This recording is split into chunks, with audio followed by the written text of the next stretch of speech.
Stop. Don't move any further. Look there, in the distance. Huh? Where? Oh, look! Those plants have withered! That whole area is kinda gloomy. Even the air looks like it's filled with ash. Oh, Paimon doesn't like the look of this. That is the withering. All right, Traveler. We're gonna have to enter that withering zone. Once inside, we'll need to look for what we call tumors of the withering. If we eliminate those, then the area will be saved. Thank you. But I must warn you, don't push yourself. This is your first time handling this sort of thing, after all. Even with elemental powers, once you step inside the withering zone, you may experience extreme discomfort. If at any point it becomes too much, return outside the zone and take a breather. It could become a matter of life and death. You ready then? Let's go.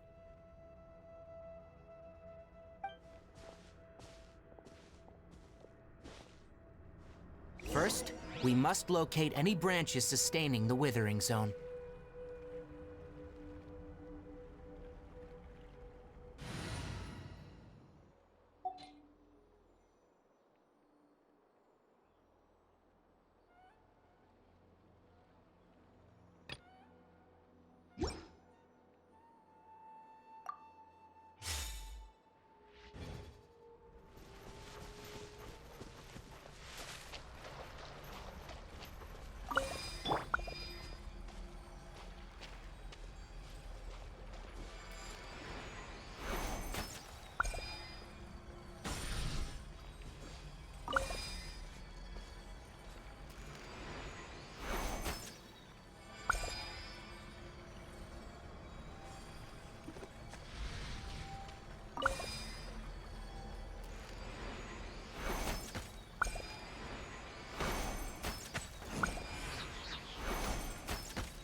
Great work. Now that all the branches have been cleared, we'll need to take care of the tumor.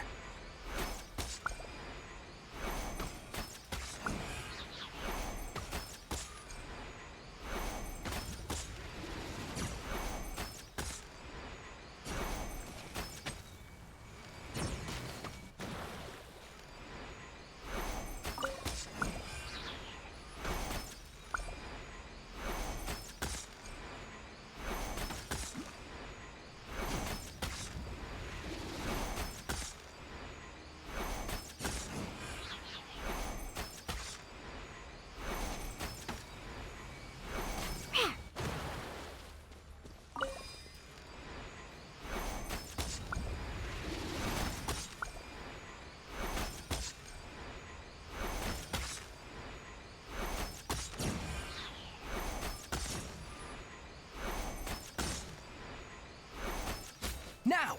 Destroy the tumor of the withering!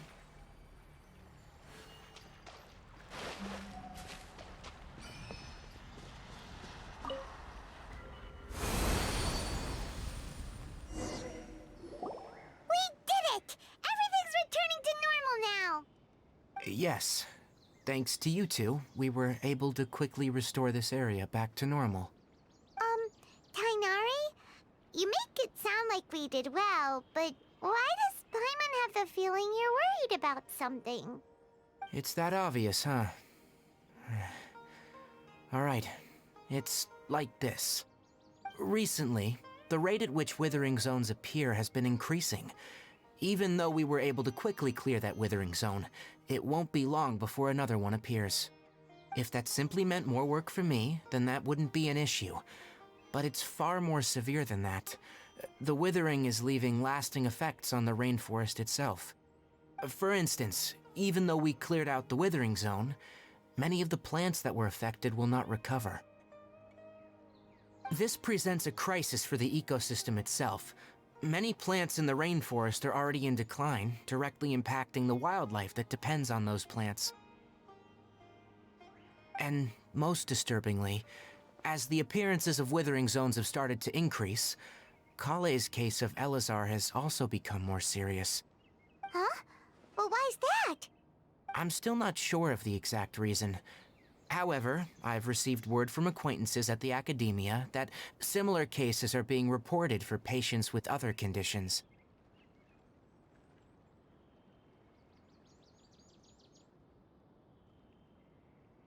No, none that we know of.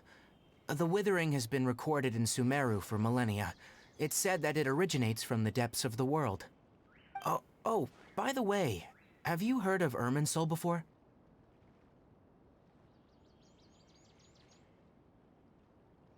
Irminsul is a tree located deep beneath the surface. Although it isn't like any tree we know in a biological sense, you can basically think of it as a large tree that grows downwards rather than upwards. I'm sure you've heard of ley lines, right? They're like the roots of Irminsul, spreading and extending from a massive cavern deep underground all the way up to the surface.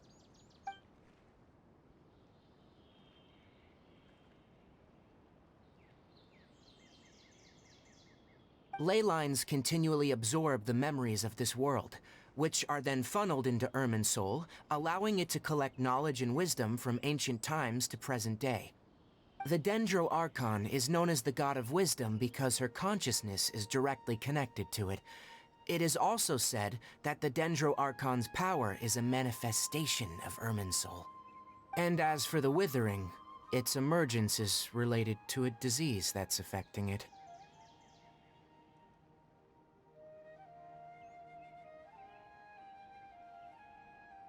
That's right. My ancestors learned of this from Greater Lord Rukkhadevata's familiars a long time ago, but even those mysterious creatures did not know of a cure for Irminsul. I'm afraid we rangers will be battling the withering zones here for a long time, until a cure is found. Alright, that's enough on this topic for the time being. Now that we've taken care of things here, it's time for us to head back to Gandharvaville.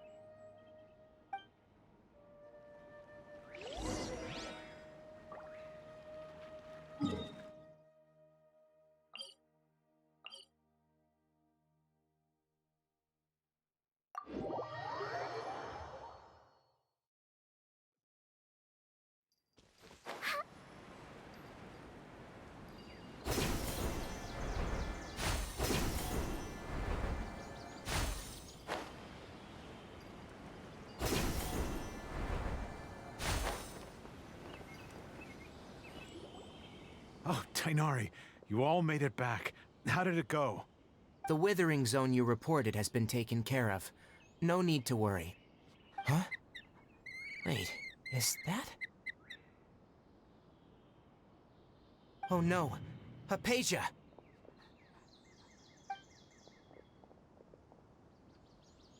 Huh? What's wrong, Tainari? This Duskbird is Hypatia's designated courier for urgent news. You do remember her, don't you? She's the scholar you and Paimon were following when you first arrived in Sumeru. Oh, her? How could we forget? So did something happen? Let me see what's written in the letter first. So what's it say? And what's with that weird expression on your face? Just let Paimon read it. Huh? All Paimon these are three squiggly lines. Yes, allow me to explain. After we brought you from Hypatia's cave to Gandharvaville, Hypatia resumed her meditation. She must have just finished. It's been nearly 3 days since she's had anything to eat, and it appears she's forgotten to prepare some rations. This letter is her asking us for help. We need to go. What? You mean she's been sitting there for 3 days? Hey, wait, how did you know all that from just a few lines on the paper? Well, obviously because this has happened before. Last time she drew 5 lines, and by the time we found her, well, I'd prefer not to remember that.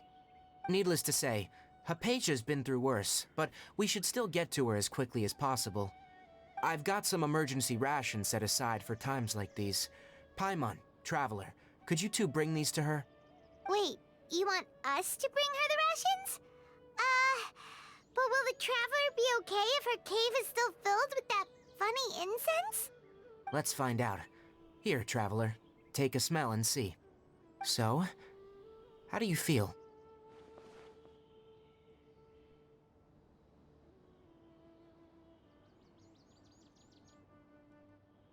Huh?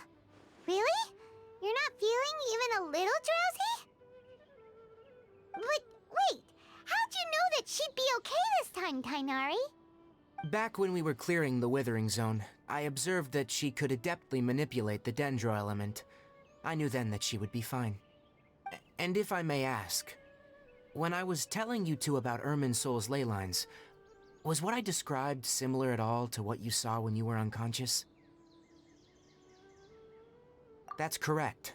Those weren't hallucinations at all, though I don't intend to apologize for deceiving you.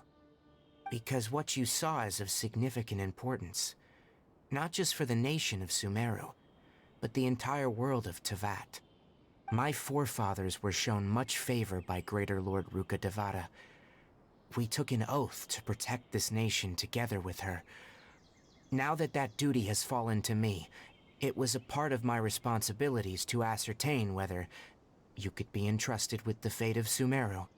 Now, after seeing you in action with my own eyes, you have earned my confidence, and I no longer feel the need to hide any secrets from you. When you passed out, your consciousness had connected directly with Irminsul. What you witnessed were actually real memories contained within Irminsul itself. I could try to tell you more, but it would be better if you went to ask Hypatia instead. Her focus on meditation and use of Spirit Borneal are aimed at establishing a connection with Irminsul, just as you did. That sounds nice and all, but will she really help us? Seriously, she completely ignored us the last time we tried talking to her. That was because when you ran into her, she was in a special phase of her training. During that time, she must avoid communicating with others. Please, wait here for a moment.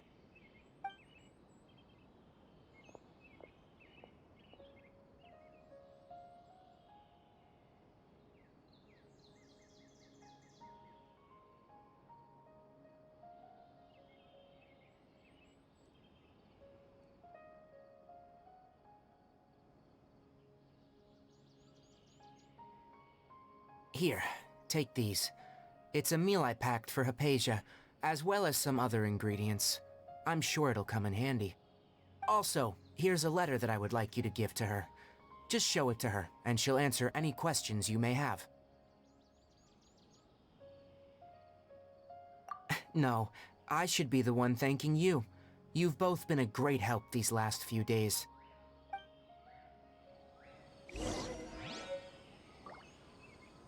Anyway, please take good care of Hypatia.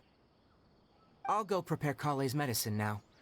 Using the Nilot Palo lotuses while they are still fresh will significantly boost their effectiveness. Rest assured, Kale will recover quickly as long as she has her medicine.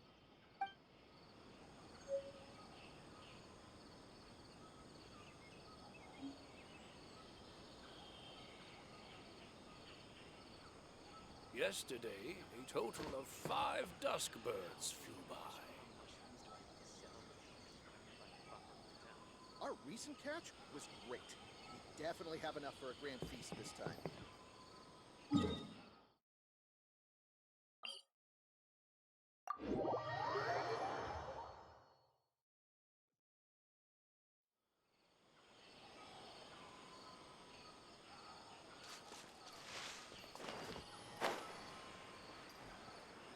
Hypatia should still be in the cave.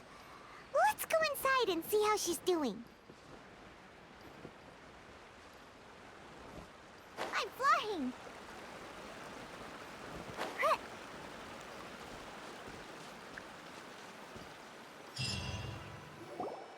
Hello? Hypatia? Hey! There's nobody here! Maybe she went out to look for some food. Let's try looking around the area.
Hypatia, are you alright?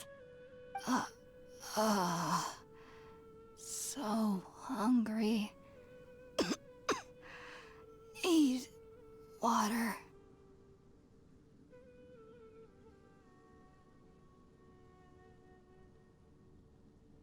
There's no way we can get her to eat in her current condition. Let's try finding some water first. Huh? Wait. Why does it look super foggy outside all of a sudden? Anyway, let's go look around.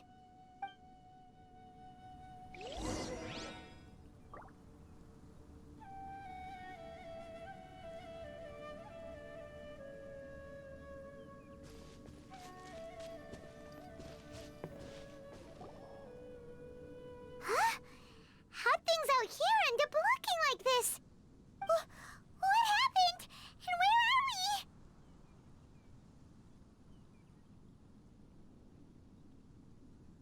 Really? Oh, maybe you're right. Let's go investigate the area.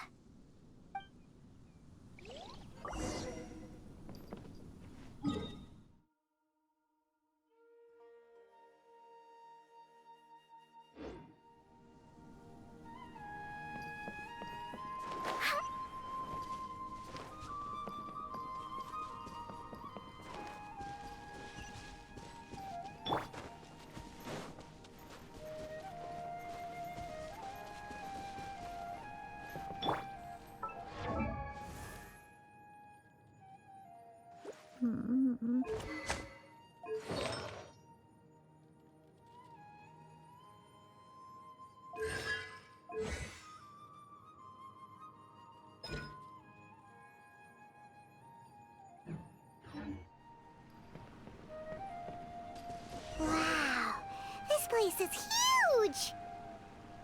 Paimon knew there's something off about that cave. Let's think of a way to get over there and have a closer look. Who knows? Maybe we'll find a lead of some kind.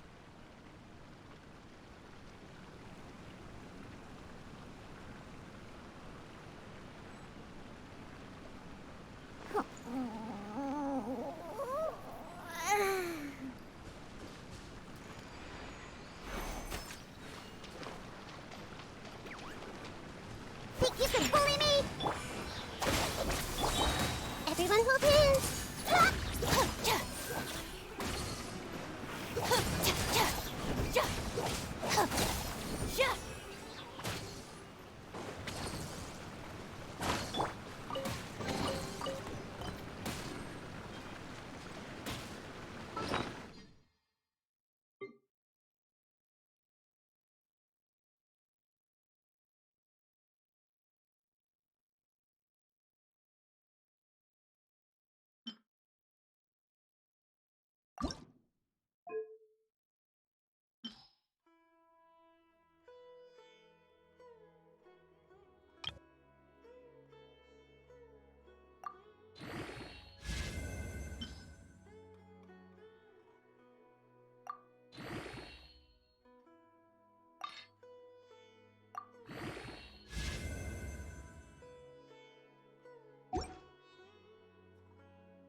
Rain outlines your fate. Witness the power. Yeah!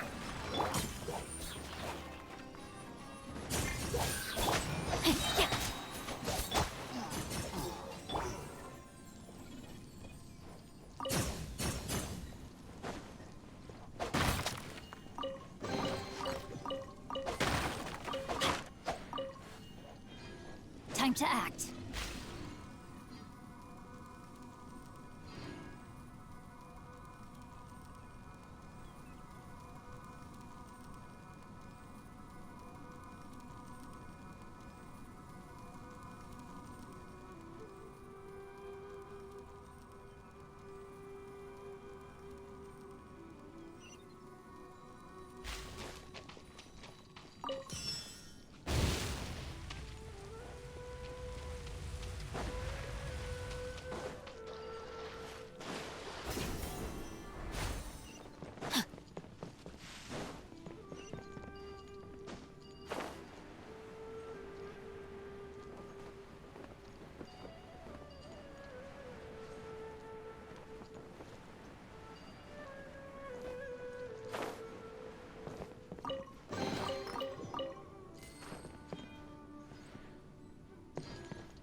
Body and mind.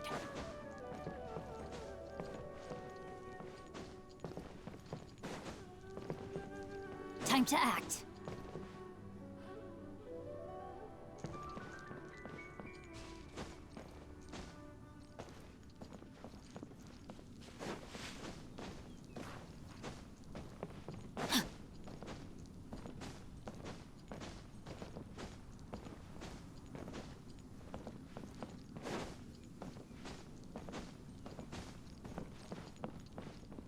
Time to act.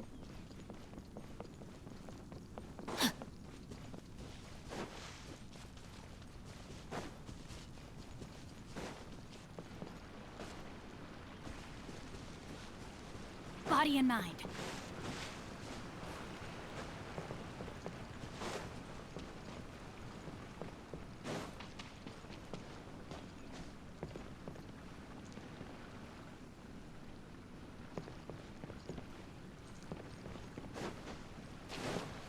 Time to act.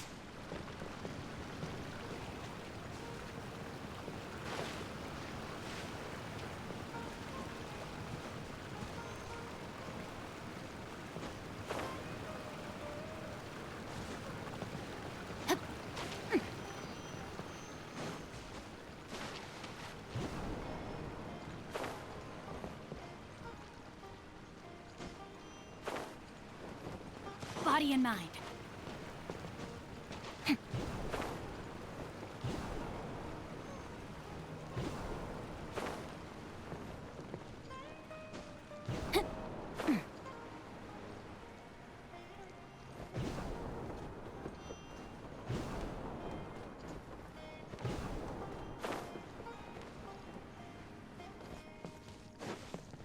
Time to act.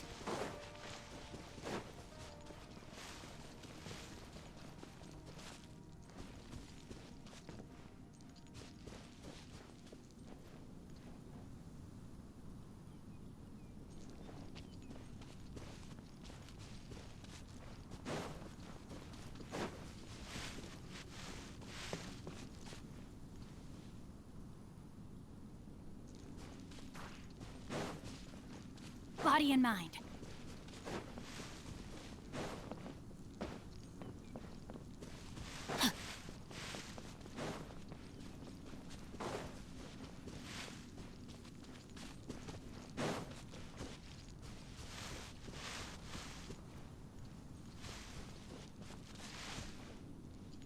Time to act.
Body and mind.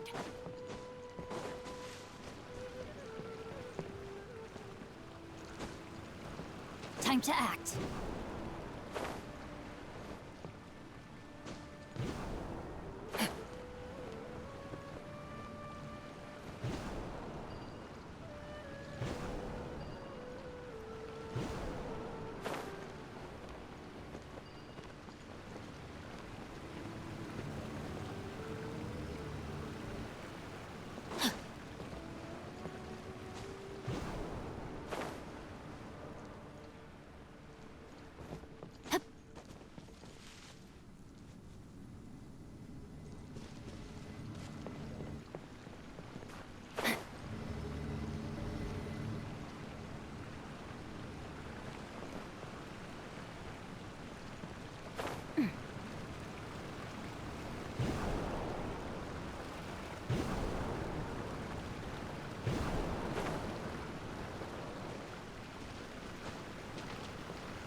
What in Tibet is going on here? This place is getting weirder by the minute. Hey, what's the matter? You don't look so good.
Well, well, well.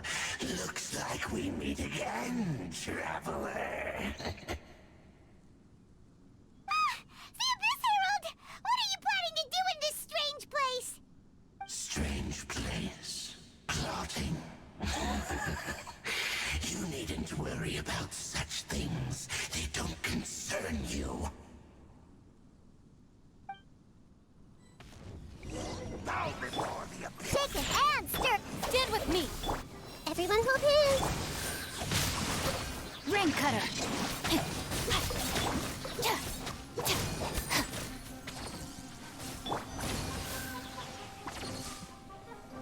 Think you can bully me? Dissipate.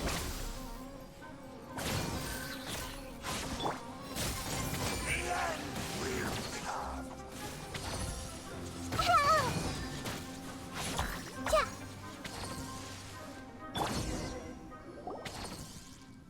Huh? Why can't we beat this guy? Oh, Paimon doesn't get it! We faced others like him before! What's wrong this time? Traveler, though you may have managed to avert countless crises before, your good fortune was bound to end sooner or later. It's time you realize how weak and powerless you really are. Your brother. Oh, pitiful traveler. Are you really so ignorant? Or are you just living in complete denial? His Highness has long since forsaken you. Your meager existence in his eyes is that of an annoying bug, only to be stepped upon. The bonds of love and family which drive you to find your sibling are utterly gone. Your journey is meaningless. But don't you fret now. Today will be your last. Now die!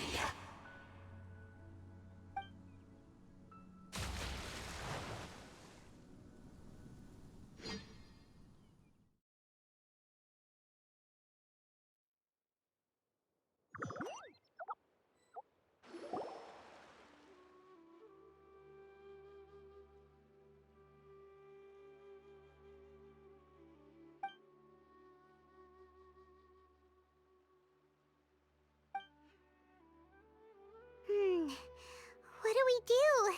We haven't seen Hypatia anywhere out here. Oh, there she is! Quick, let's see how she's doing.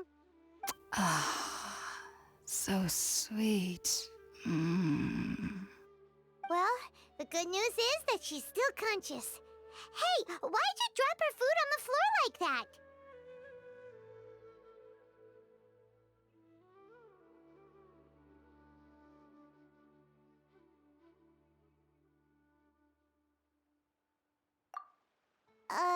Are you okay? That's really not like you. Anyways, we can talk about this later. We better make sure she's alright first.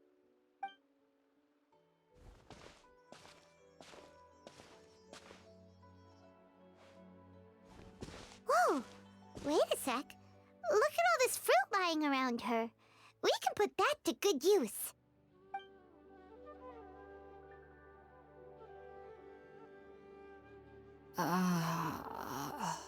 Who is there?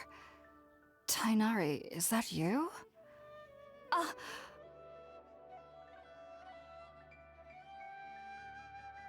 Huh?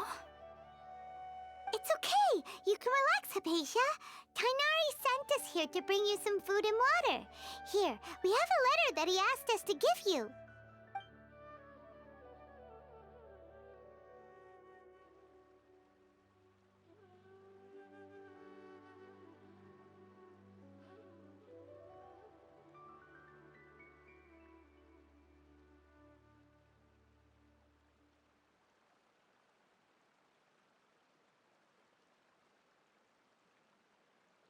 I see.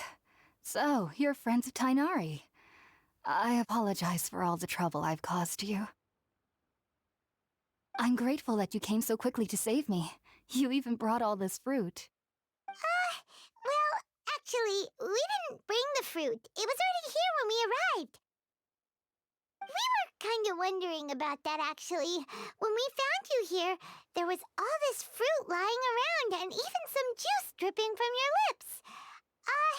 How did you end up like this anyway? Oh, really? I seem to understand now. All the fruit was likely from my, neighbor. Must have come by and saw me like this. Your neighbor? You mean there's someone else living nearby?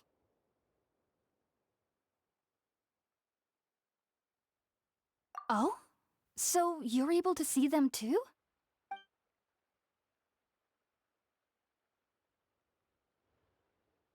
Wait, hold on a second, Traveler. You say that before we arrived, you saw some mysterious creature and suddenly had a strange dream? Isn't that a little too crazy to believe? No, I actually do believe what the Traveler is saying. I myself had a similar experience once before and ended up scaring my timid little neighbor here. You needn't worry. They mean you no harm. They only dragged you into the dream because they hoped to buy themselves a little time in order to scurry away. So, Hypatia, just what kind of creature is your neighbor exactly? I'm not sure what it's called, to be honest. But I do know that they have some sort of deeper connection with the Dendro Archon.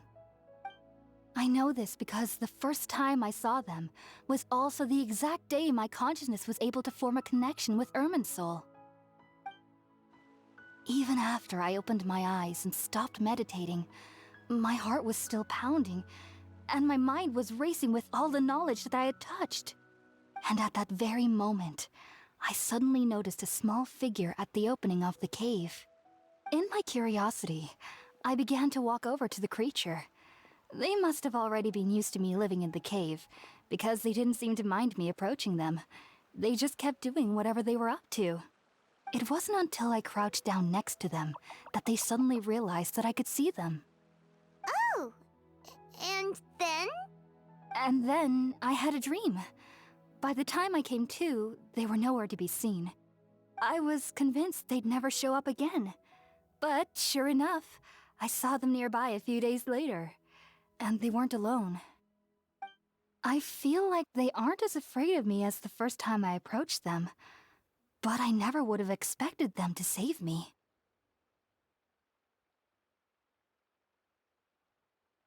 Yes, no doubt about that.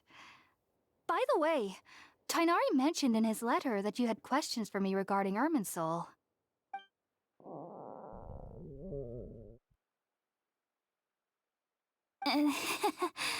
Sorry about that.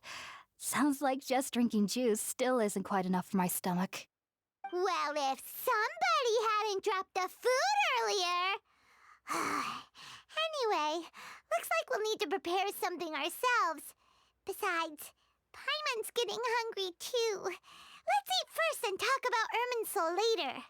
All right, we're up, Traveler. Today's menu will feature sweet madame and a radish veggie soup. You'll love them, Hypatia. They're our specialties after all. Sounds good. I've never tried any dishes from other nations before. I certainly look forward to it. It's been so long since I've had a decent meal, too. To be honest, the last time had to be when Tainari came to visit.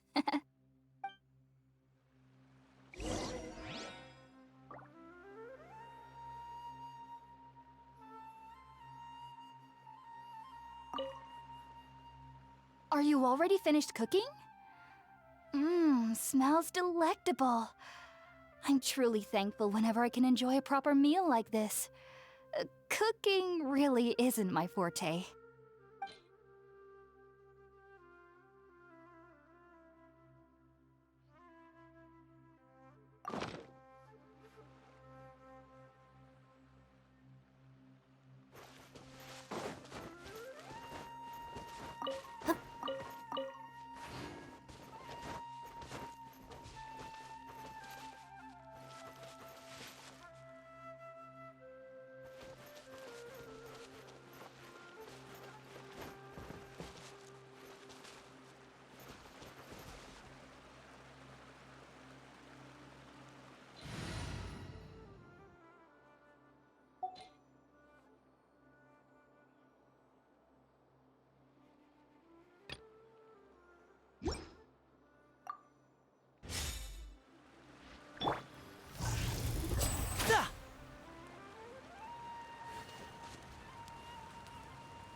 Let's use the empty box that Tainari gave us since we already washed it.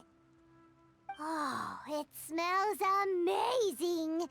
And the box is a nice touch, too! Let's go serve this up and start eating with Hypatia!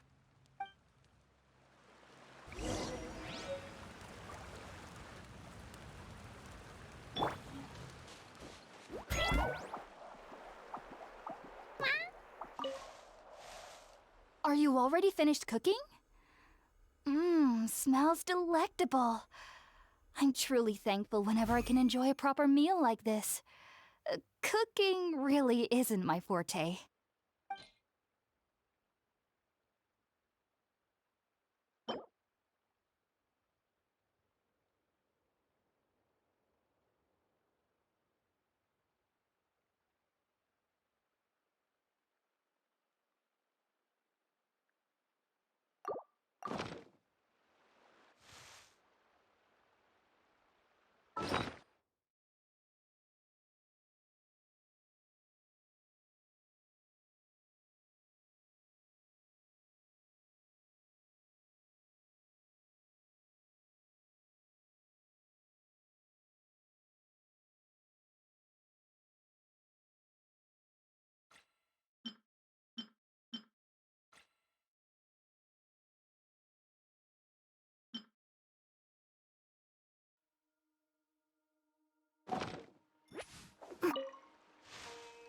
Are you already finished cooking?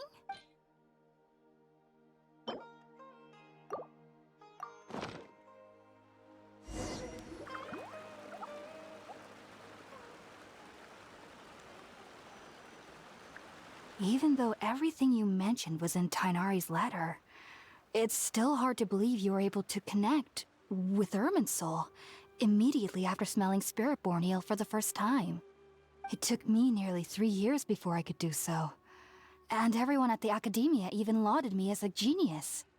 You should know that some researchers spent their entire lives without ever successfully connecting with Irminsul as you have.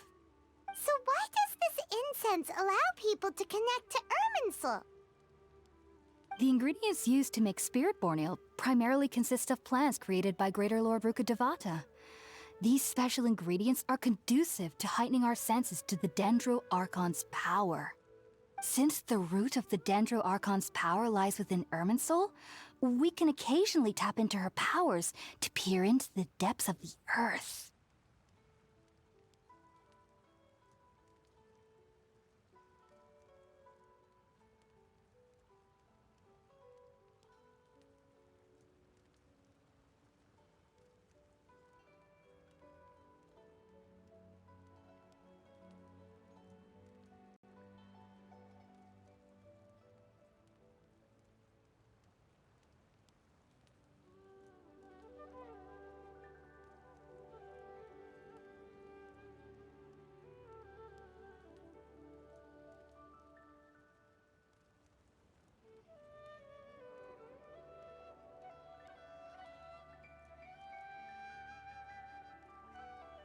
That's all right. I'm sure you'll come to a clearer understanding as you remain in Sumeru.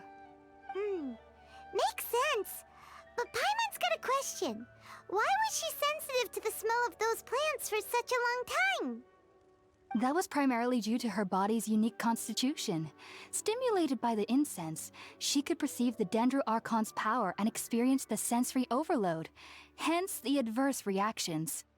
Taking in any scent similar to the ingredients of Spiritborn ale would cause adverse effects. Not to worry though, it appears you've already fully recovered.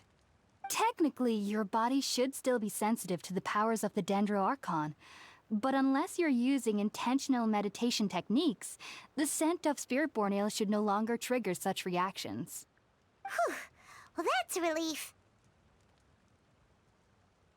I must admit, I am quite envious of your abilities. Even if it meant suffering from pounding headaches for the rest of my life, I'd consider it worthwhile so long as I could connect with Irminsul at will. Whoa, you're really serious about this whole thing, aren't you? I am a researcher after all. As a member of the Ritaoist Darshan at the Academia, My main area of research is the stars and their connection to the fate of living beings. But there is still so much we don't know, especially regarding the mysteries that lie in the starry skies.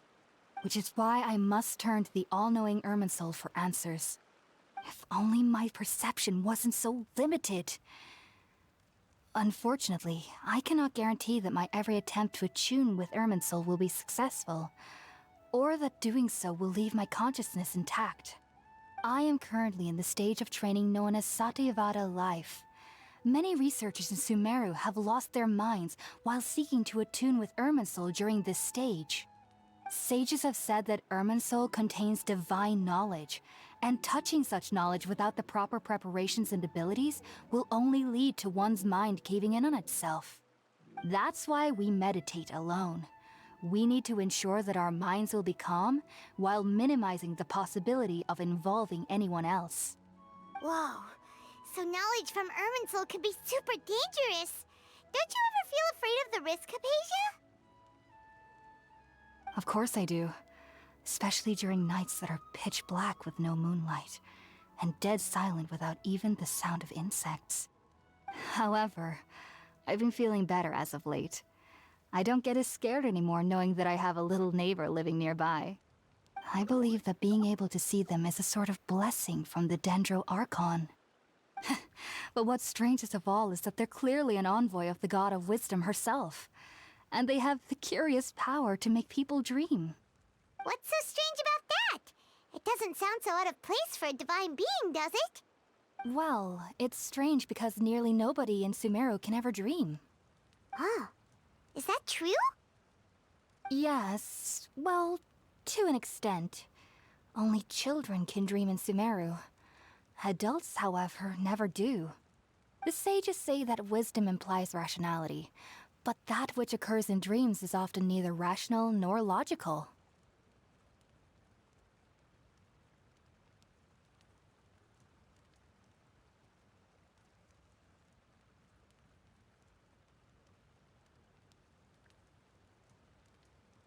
Yes, if one struggles with anxieties, those emotions could influence their dreams. The fact that the people of Sumeru do not have dreams is seen as a blessing by the sages. They believe that Greater Lord Rukkhadevata, the god of wisdom, is keeping us away from the foolish delusions you encounter in your sleep. I was born into a family of scholars in Sumeru City. Ever since I was a child, my parents would always tell me that I'll know I've grown up once I stop dreaming. I studied hard, enrolled as a student in the academia, and went on to become a researcher. Sure enough, I never dreamed again. But then, on the day I scared the little Aranara, I suddenly saw a dream again. It was incredible. Though I don't exactly remember what I saw, I clearly recall the feeling. I suddenly felt like I was a child again. Back then, I was foolish and ignorant as any youth would be, but I was free of fear. Maybe dreaming isn't as bad as we've made it out to be. Just be sure not to speak of this if you travel to Sumeru City. They'll look at you as if you've lost your mind. So, do you have any thoughts about the things she saw when she connected with Irminsul? Sorry. I'm afraid I don't have any answers as of now. All I can say is that what you saw is a memory contained within Irminsul itself. World forget me. What could that possibly mean? If only I could ascend past Satyavada life and begin Paripurna life, I might have some more answers for you. If you two are ever in the area again, please be sure to come and see me. There's no need to be thanking me. You two are my saviors. Besides, I'm already looking forward to tasting some more of your cooking.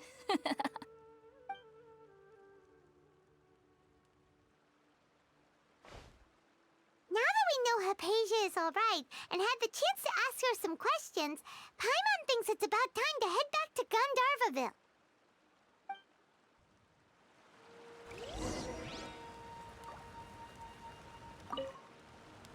Heading out, I see? If there's anything else you'd ever like to ask about, you know where to find me.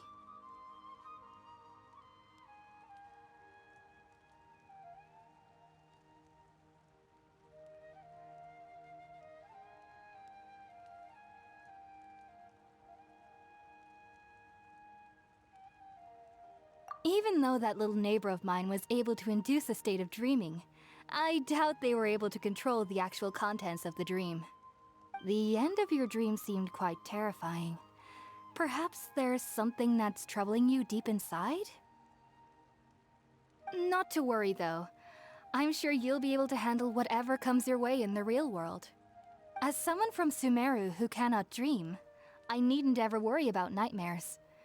But lately, I've started to feel that I'm somehow missing something without dreams. It's a little hard to explain. Heading out, I see?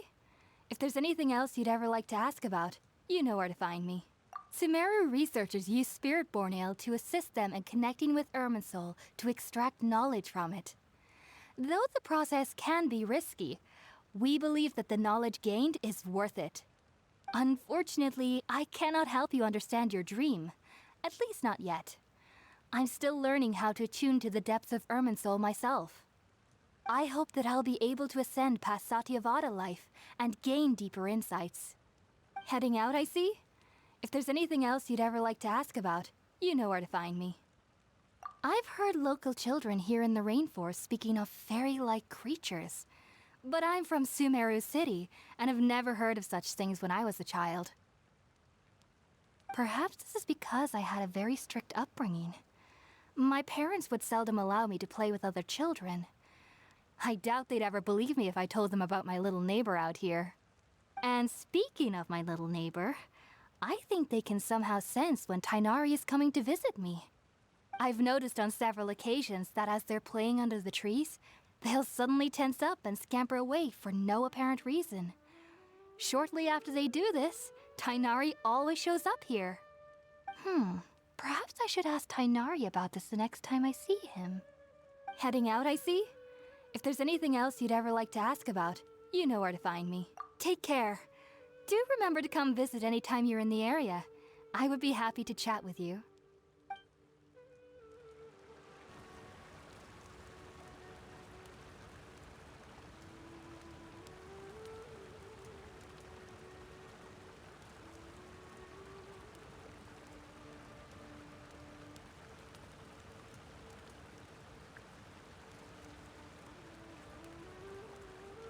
Let me see. Okay, let's get going.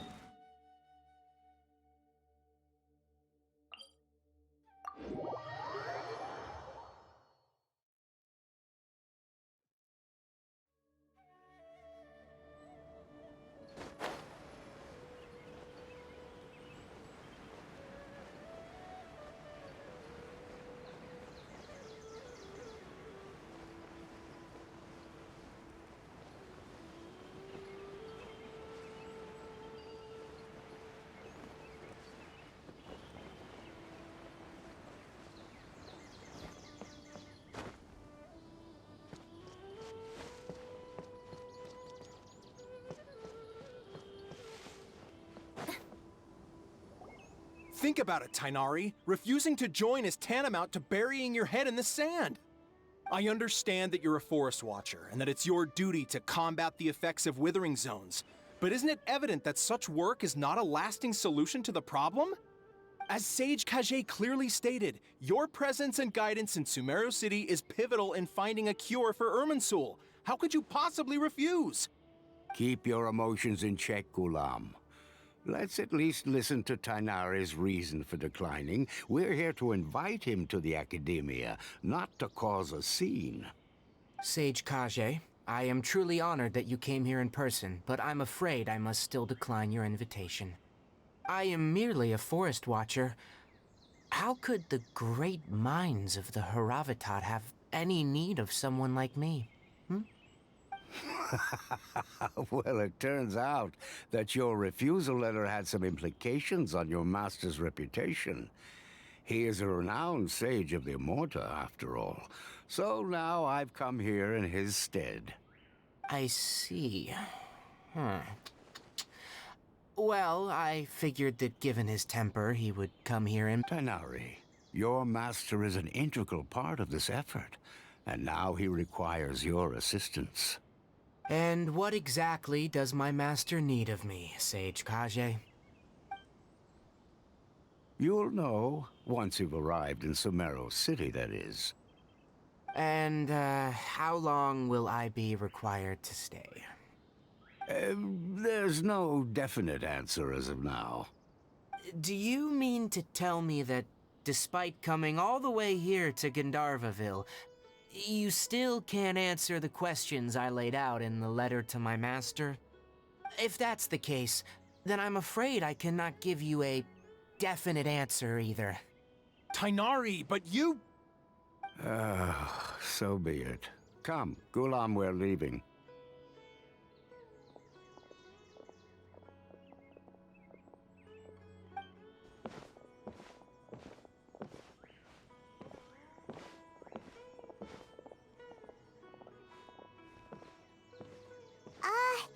Tainari, what was that all about?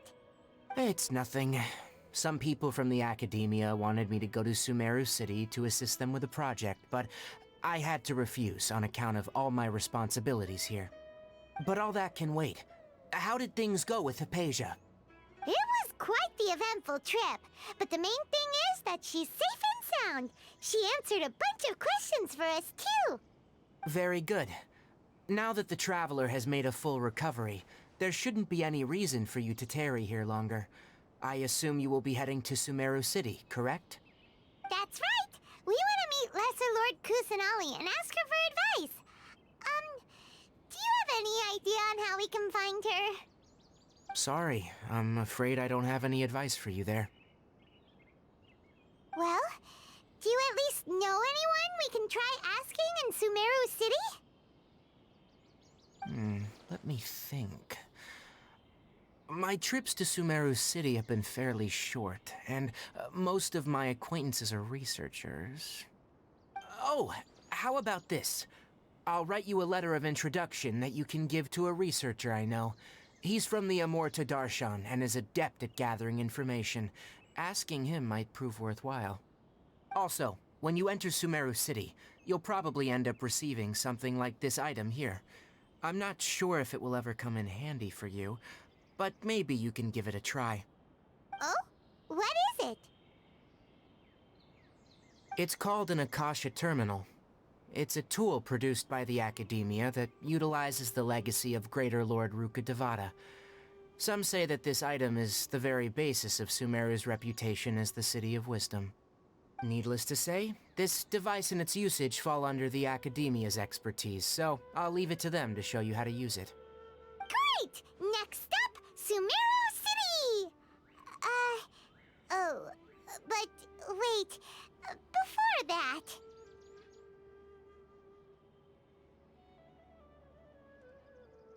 That's right! Tainari, we have something important to say to Kale before we leave. Is she doing better now? Yes, she's doing much better. After being confined to her bed all this time, I thought a little walk would do her some good. Last I saw her, she was taking the path towards the North Crossing. She knew you two would be leaving soon, so she must have wanted to see you off. Thanks, Tainari. All right, let's go! Farewell, and good luck to you both. The rainforest is the best place to live. Kale is waiting at the northmost crossing of Gandharvaville. You should be able to find her there.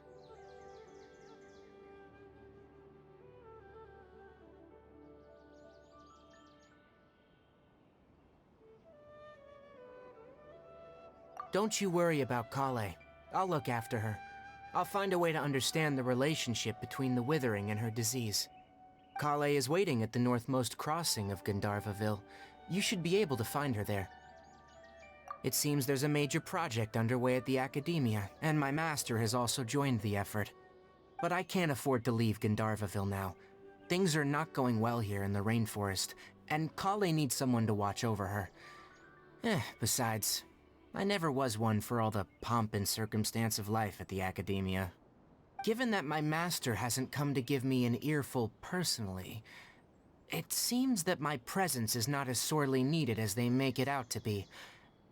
In fact, the letter he sent me was uncharacteristically polite.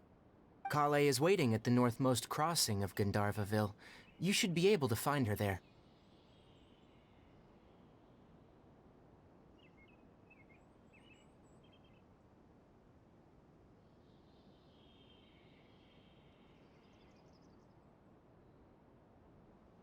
Farewell, traveler.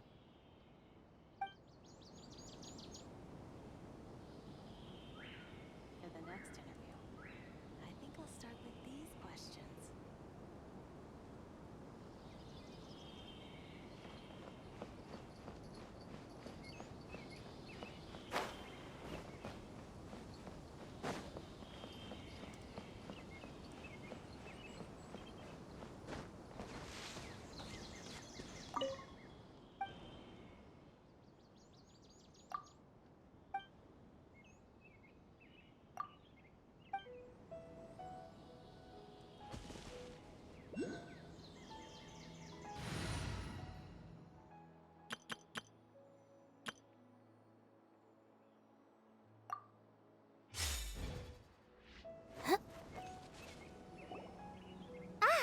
I've been waiting for you two.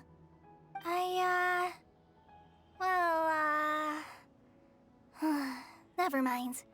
I guess I should just wish you two a safe and successful journey. Thanks for waiting here just to see us off, Kale. We're headed to Sumeru City.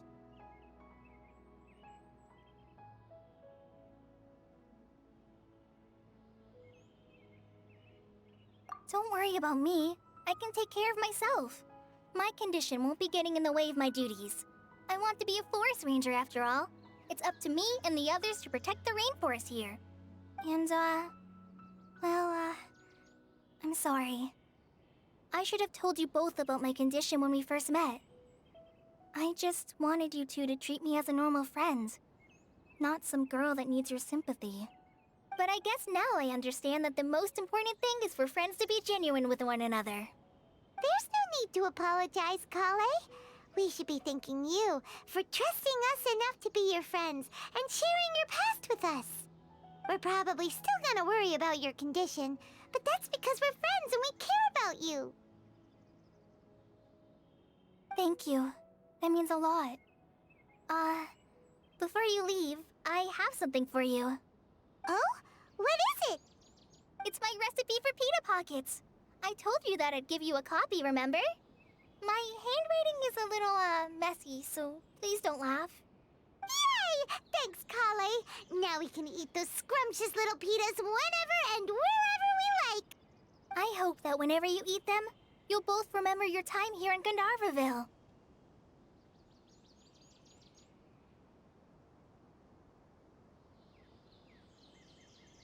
Well then, I, trainee Forest Ranger Kale, bid you both farewell. Please visit Gandharvaville again. The Rangers will always be ready to assist you here.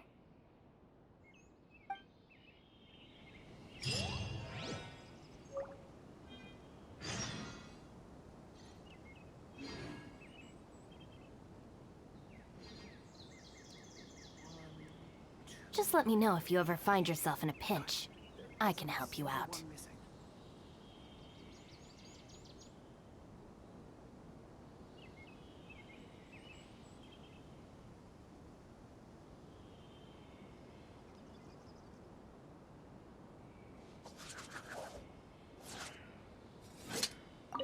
I hope you have a safe trip to Sumeru City and get to meet the Sumeru Archon there.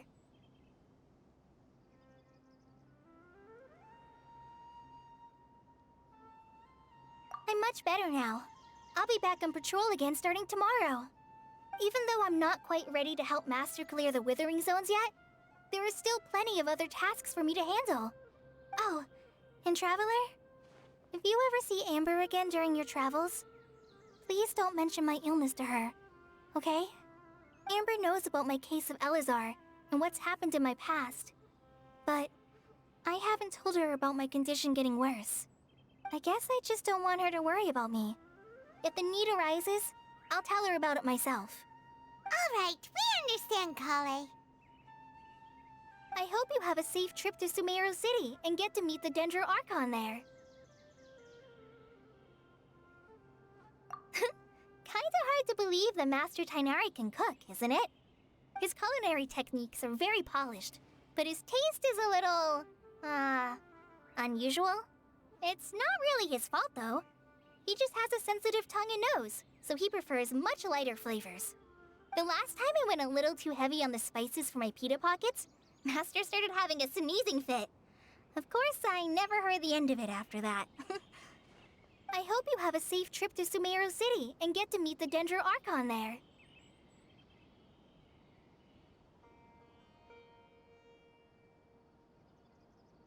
See you later! Be sure to come back often. Even though Master didn't admit it, I'm sure he wants to see you again.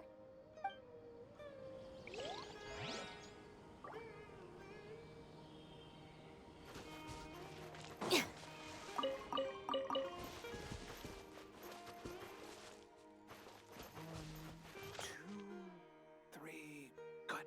There isn't a single one missing.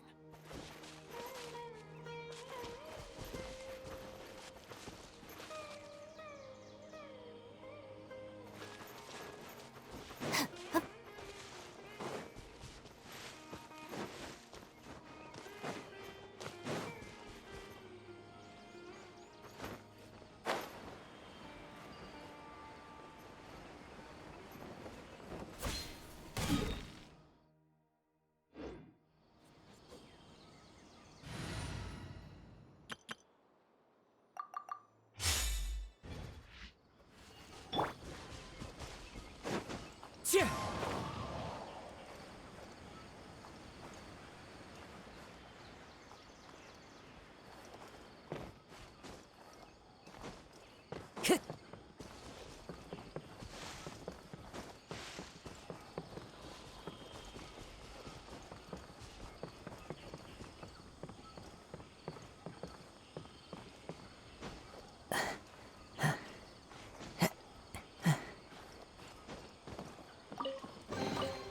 Brings a smile to my face.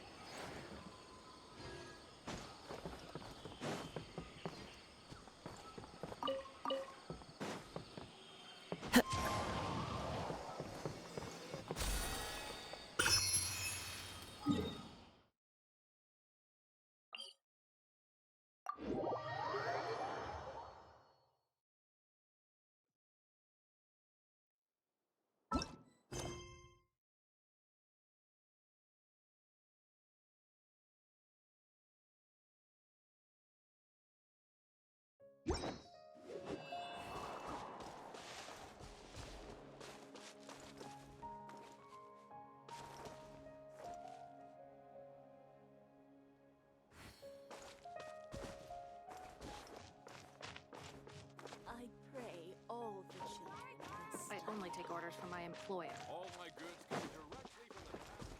Keep some Sumeru.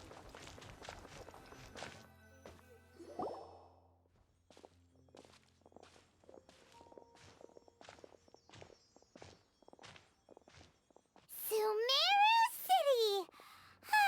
We finally made it! Oh, did you see that? When those people entered the city, something on their heads lit up. One moment, please, you two. It appears this is your first time visiting Sumeru City. Oh, yeah, that's right. But how did you know that? Because there's currently no information on either of you in the Akasha. But no need to worry, that won't prevent you from entering the city. In fact, the Academia conveniently provides each traveler to Sumeru City with a device. Perhaps you two have heard of the Akasha before. It's our beloved Greater Lord Rukkhadevata's lasting legacy, a treasure trove of collected knowledge. After centuries of tireless research on the Akasha, the Academia created one of its most ingenious inventions, the Akasha Terminal. As long as you are within Sumeru's borders, you may use an Akasha terminal to connect directly to the Akasha and access any knowledge you need. I should mention that due to technical limitations, the operation of Akasha terminals will be much smoother and more effective in large cities such as Sumeru City and Port Ormos. Oh, so this is the thing that Tainari was telling us about. It sounds pretty amazing. You two are quite fortunate. Until recently, it was standard practice to only issue Akasha terminals to outlanders who spent an extended amount of time in Sumeru. However, this policy was recently changed, and now all travelers are issued one upon arrival. Here are your Akasha terminals. Please handle them with care. It kinda looks like a leaf. To activate it, simply hold it in your hand and say the following phrase to yourself. May the mighty God bless us with their voice of wisdom. Oh, since this little doodad lets you access knowledge, maybe we can use it to find a way to meet Lesser Lord Kusanali. Let's give it a try. Ahem. May the mighty God bless us with their voice of wisdom.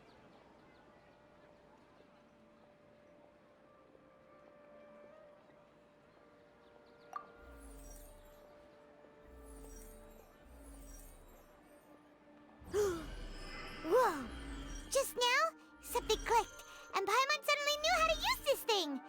It seems all we need to do is concentrate on what we want to know, and bam! You get it. Oh, that'll come in real handy. Exactly. That is the power of the Akasha. And with that, let me officially welcome you both to Sumeru City. May the wisdom of the Dendro Archon always be your guide. Okay, now that we're in, we can check the Akasha about Lesser Lord Kusanali. Let Paimon try. 500 years ago, the sages found a newly born deity from within some scorched ruins. The deity now resides in the sanctuary of Suristana. Seems pretty similar to what Kali was telling us. Okay, next, let's concentrate on asking how to meet her.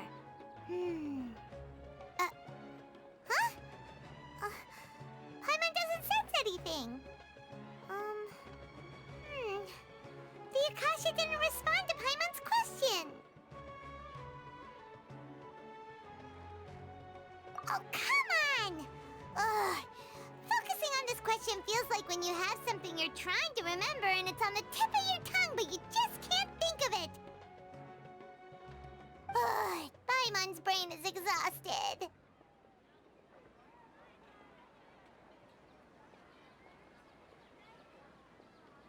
Oh, smart idea! But what are you going to ask it?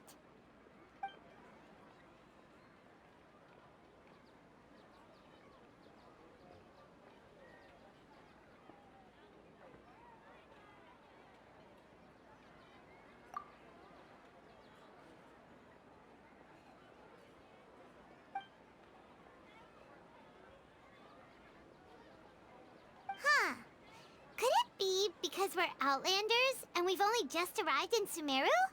You know, maybe we're not qualified to receive an answer to this sort of question or something.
You too?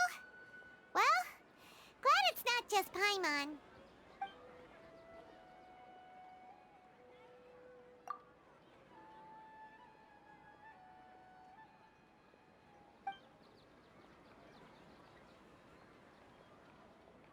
Uh-oh. Paimon's getting all teary-eyed all of a sudden. It feels like the people of Sumeru really miss their Archon. Well, seems no matter which way we try, we can't find anything that'll lead us to Lesser Lord Kusanali. Guess our only choice now is to try meeting with the researcher that Tainari recommended.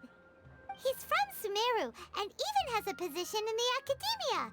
Maybe he'll be able to access more info from the Akasha. Let's see. Tainari wrote an address on the letter's envelope. Oh, it's not far from the city's gate. Let's head over and have a look. Hopefully he's at home.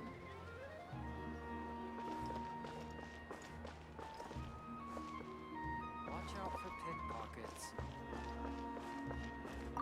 To make it as a small business, you have to accept a little less Once profit again, and sell a little I think I'm gonna overshoot this man's budget. Say something like that. I must document everything. Plain hurtful.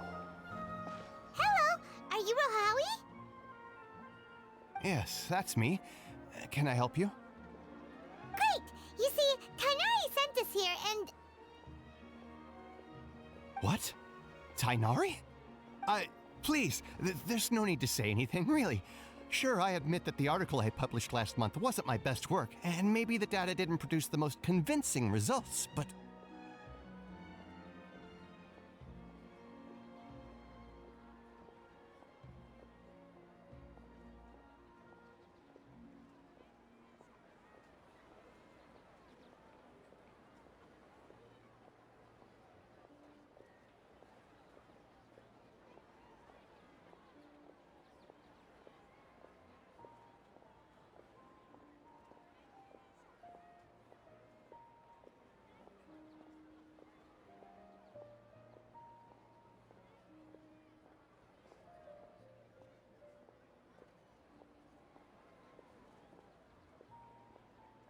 Here! This is a letter from Tainari!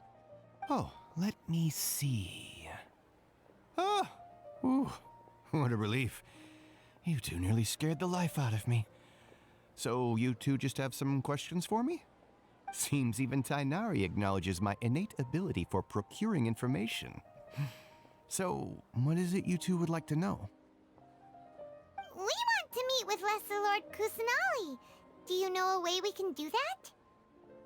You mean you want to meet the Dendro Archon herself? This isn't exactly my area of expertise, but let me see what I can find in the Akasha.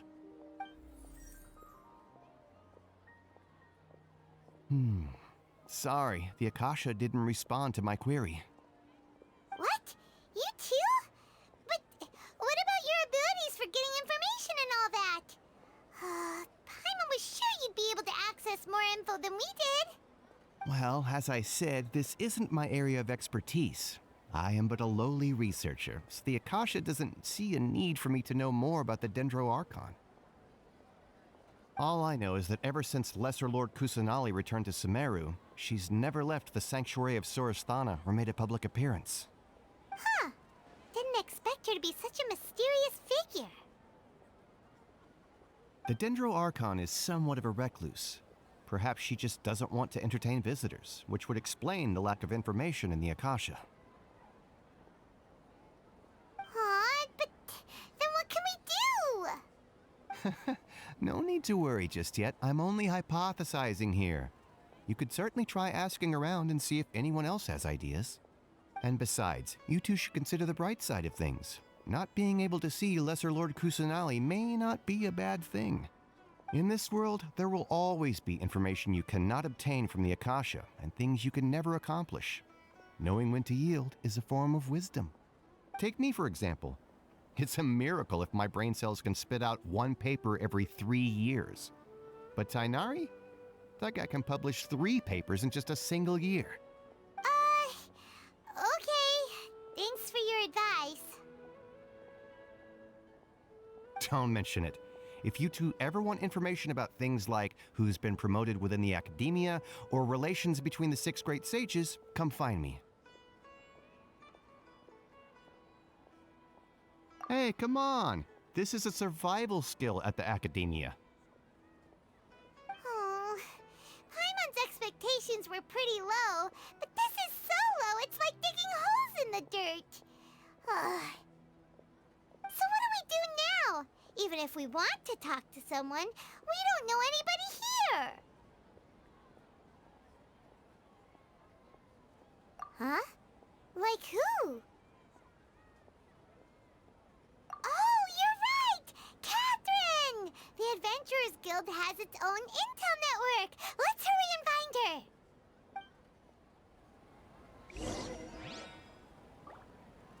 Anything else you'd like to ask about?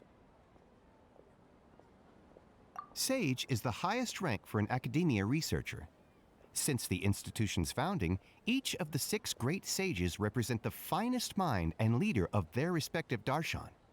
One grand sage is chosen from among the 6 sages to serve as the head of the academia. The current one is Sage Azar of the Rotawahist Darshan. Since ancient times, the sages have contributed immensely to Sumeru. The widespread usage of the Akasha is thanks to their hard work. Anything else you'd like to ask about?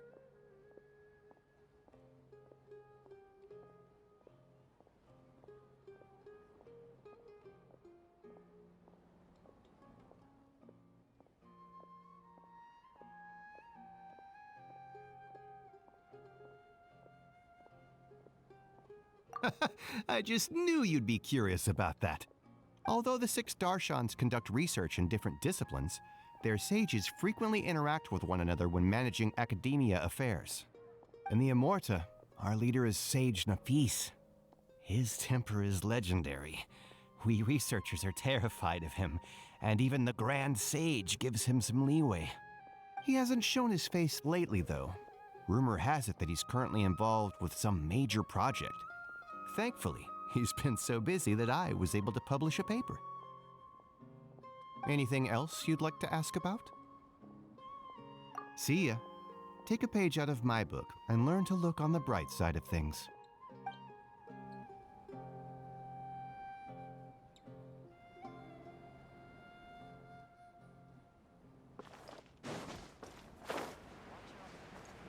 Time to go.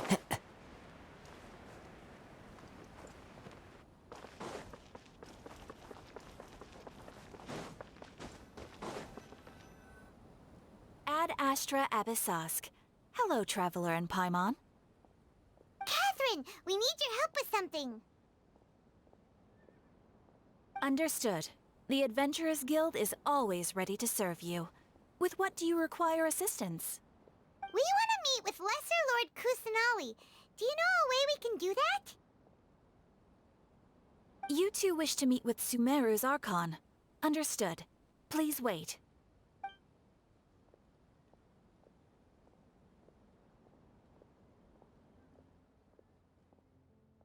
I apologize, but I am unable to call up any relevant information in the Akasha. I'm also unable to locate any pertinent information in my personal memory. Aww, another dead end.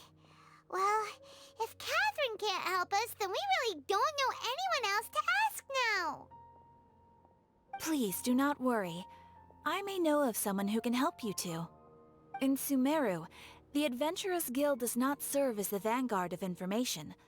Rather, there are numerous active mercenary groups collectively known as the Eremites. They take on various contracts and work all across Sumeru, so they naturally accrue intelligence.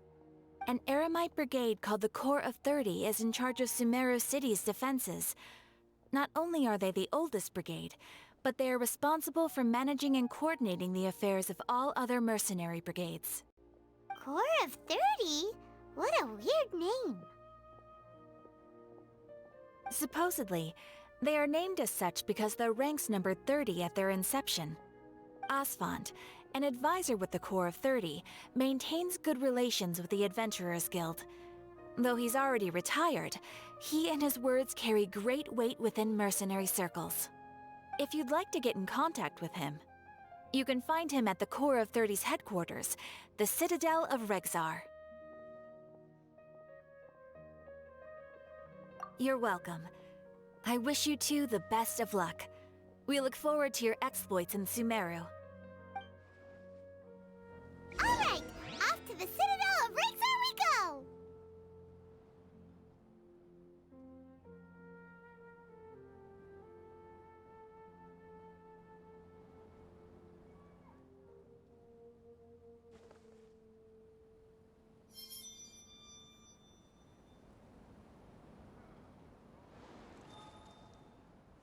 Ad Astra Abyssosk. Welcome to the Adventurers Guild.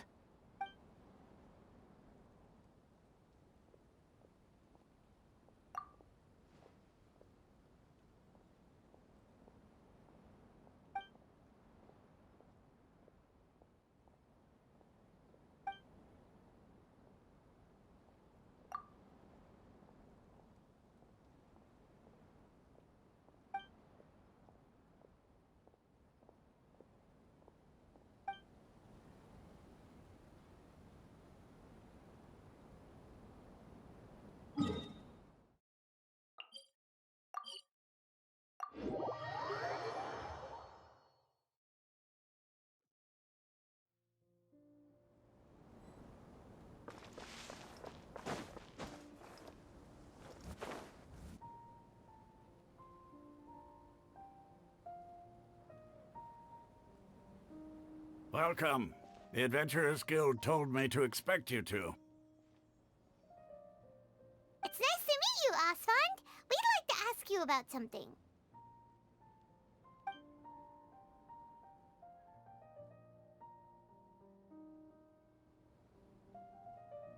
I see. So, Catherine's the one who sent you this way. Ha! It's true that the Eremites' network is vast, but even I can't help you meet the Dendro Archon. Wait, seriously? That's it? Afraid so.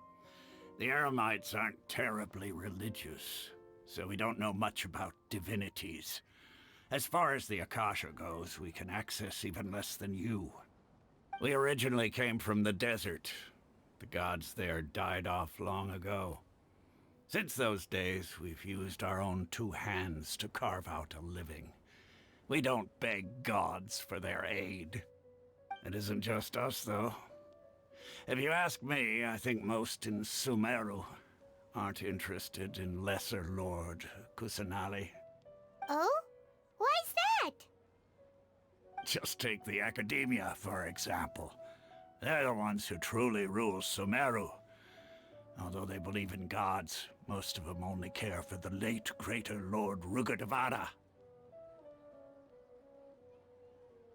In their eyes, she was the one who founded Sumeru and gifted us with the Akasha. Lesser Lord Kusanali just happened to inherit her legacy. Because of the Academia's influence, most citizens are more familiar with Greater Lord Rugurtavada and hold her in greater esteem. Not to mention that Lesser Lord Kusanali never makes an appearance, and the Academia never announces anything about her. As far as the people of Sumeru are concerned, she's just a god that exists. And that's all. Really? Aw. After hearing all of that, Paimon sort of feels bad for Lesser Lord Kusanali. Ha! But who knows? We're all just guessing when it comes down to it. Besides, I'm sure the God of Wisdom doesn't worry about her reputation among people like us. All right. Well, thanks for the info, Osfond. No problem. Always happy to help out the Adventurers Guild.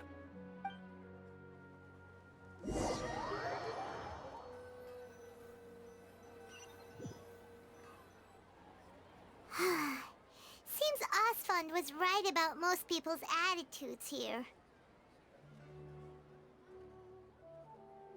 Not only are they not interested in the Dendro Archon, they even say stuff like, if the Akasha doesn't think I should know, then I don't need to know about it.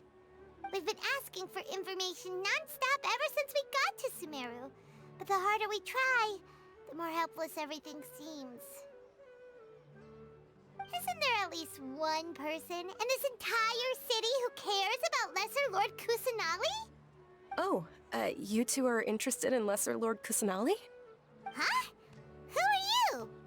From the sound of it, you two are Outlanders who recently arrived here. You've been asking around for information on Lesser Lord Kusanali, right? Oh, I'm sorry.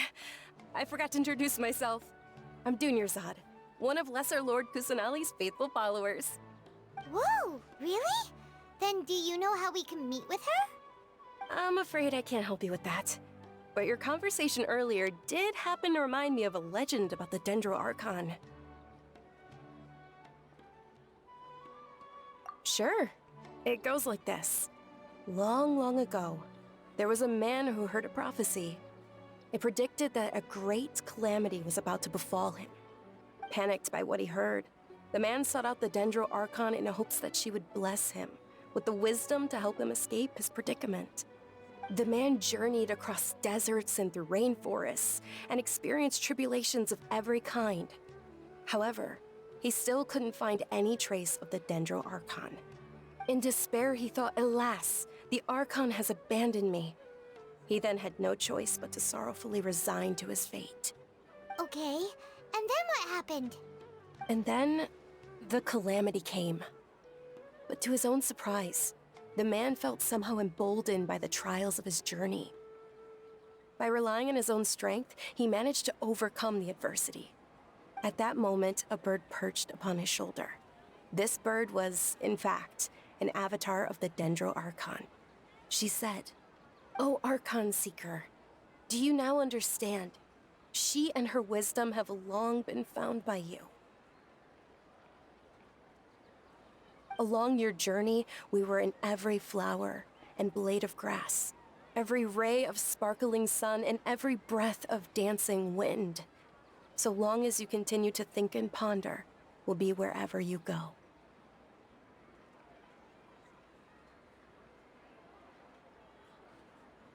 Yeah, thanks for the story! Paimon feels all warm and fuzzy inside after that. In a way. It seems like this story is also one of the Dendro Archon's avatars. Dunyarzad, since you worship Lesser Lord Kusanali, can you tell us anything else about her? Of course. So did you two know that, I'm terribly sorry, but it seems something's come up now. Let's chat another day.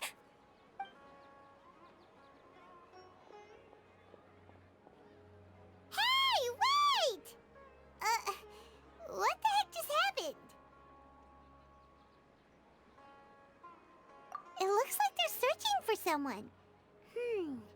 Dunyarzad was acting super nervous just now. You think they're looking for her? This stinks!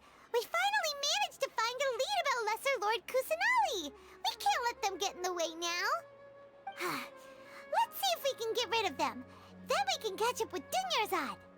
Hey, have you two seen a brown-haired girl wearing a purple top and a long blue dress? We're looking for her. Did she have bandages wrapped around her wrists? Yes, that's her. Did you see which direction she went? Yeah, she went that way. Quick, after her!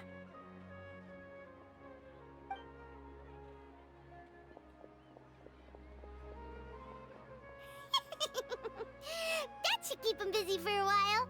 Let's hurry and find Dunyarzad!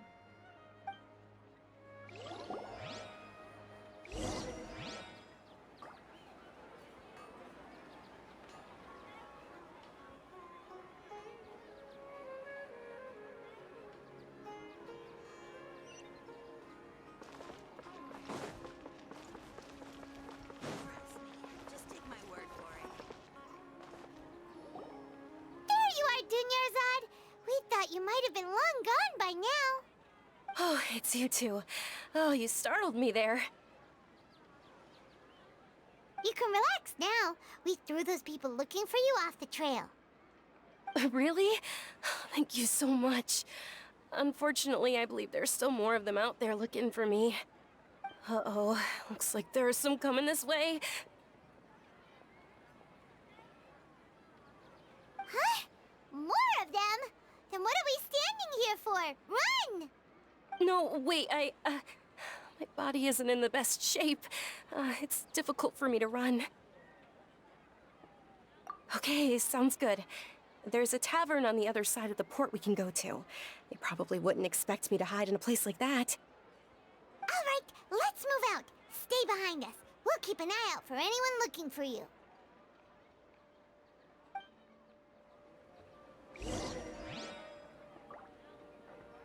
Interested in joining the Light Novel Society?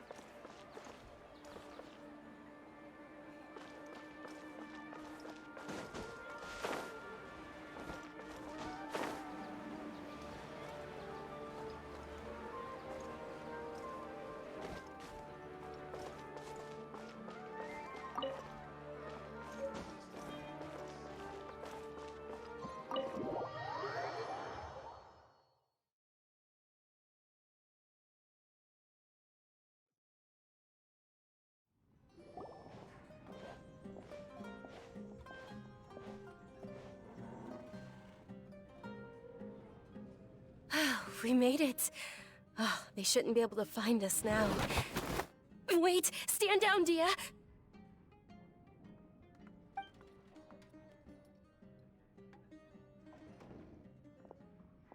My lady, who are these two? They're travelers that I met on the street just a moment ago. They happened to notice that you were all searching for me, so they helped me hide. I see. In that case, you two should scram. There's nothing here for you. Wait a sec! Who the heck are you? And why are you shooing us away? I'm Miss Dunyarzad's bodyguard, here to see that she returns home safe and sound. My lady, let's get going. You've been gone for so long that your parents are worrying themselves sick. And if I refuse to go with you? It'd be easier for the both of us if you cooperated. But if you insist on not going, then I'll have to carry you like a sack of potatoes. Hey! Dunyarzad already said she doesn't want to go back. Why are you still pushing her? Stay out of this. You don't understand the situation. Sorry, my lady. Even though I'm your bodyguard, your parents are my employers. I have to answer to them. How much? Wait, what? How much more do I have to pay you to become your employer? So you never listen to my parents ever again. Double? A triple? Give me some time and I'll get that much. My lady, this isn't about Mora. I don't know what you think of us Eremites, but let me say this. I like Mora, but I'll never go against my principles. That's why I'm here looking for you. Sure, it's an order from my employer, but my conscience was also telling me it's the right thing to do. And knowing your health, carelessly running around like this is gonna hurt ya. For the sake of those who love you, don't be stubborn. No, you're wrong. I'm aware of my limits, and I know what I'm doing. Honestly, the only people being stubborn right now are my parents. And they know perfectly well that it makes no difference if I'm at home or not. They still won't accept reality. And every time I bring this up, they just change the subject. Dia, you've been living with us a long time already. This should be old news to you. Dia, I know it hasn't been easy for Mother and Father, and I'm grateful for everything they've done for me. But there's someone else in this world I'm also grateful to. Because she saved me. The love I have for her is the same I have for my parents. This is my life and my last chance. So I want to do something meaningful.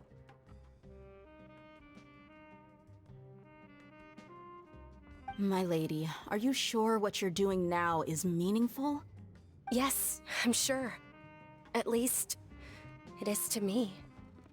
Fine, I won't ask you to return home anymore. But let me make something very clear. I'm only doing this because I respect your determination, not because I agree with you. Thank you, Dia. Sorry for being so rude just now. My nerves were acting up. And I even brought up your payment in such an offensive way. Don't worry about it, my lady. I did say that I like Mora. Besides, that's our next topic of conversation. Today's little excursion caused such a ruckus that every single bodyguard at the estate was deployed. It wouldn't be easy to hide things from your old man. Since this definitely won't be your last escapade, here's a little tip.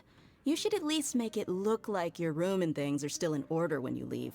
Also, you'll need someone to cover you for when you're out and about. So, I'll let you hire me, my lady. This way, everyone wins. As for the pay, let's say half of what your father pays me. We can settle the bill when we return to the estate. Okay, deal.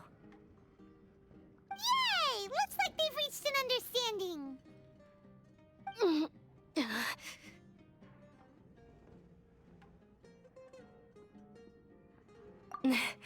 I'm fine, really. I just feel a little tired now that things have calmed down. My lady, stop trying to look tough. We're already in a tavern, so let's rest up and grab some grub. I'm sorry for worrying you two. If you don't mind, I'd like for you to join us. Sure! After you rest up, we want to hear more about Lesser Lord Kusanali.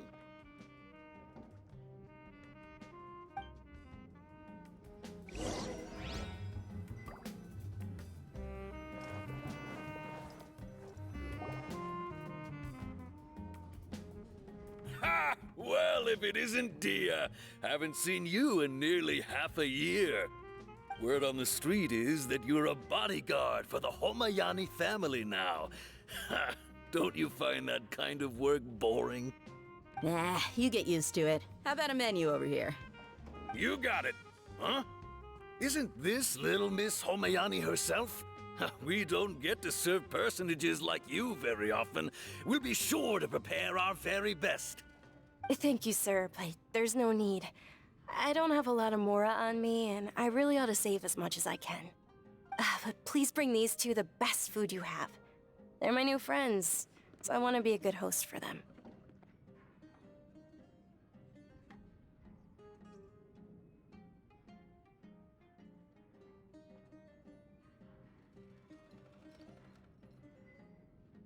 Yeah, we're already super grateful for everything you told us about Lesser Lord Kusanali. How about our charcoal-baked Agelena cakes? They're our signature snack, and they run cheap. Look, other customers over there are eating some now. They look kind of burnt and dry. Bye, mine will pass.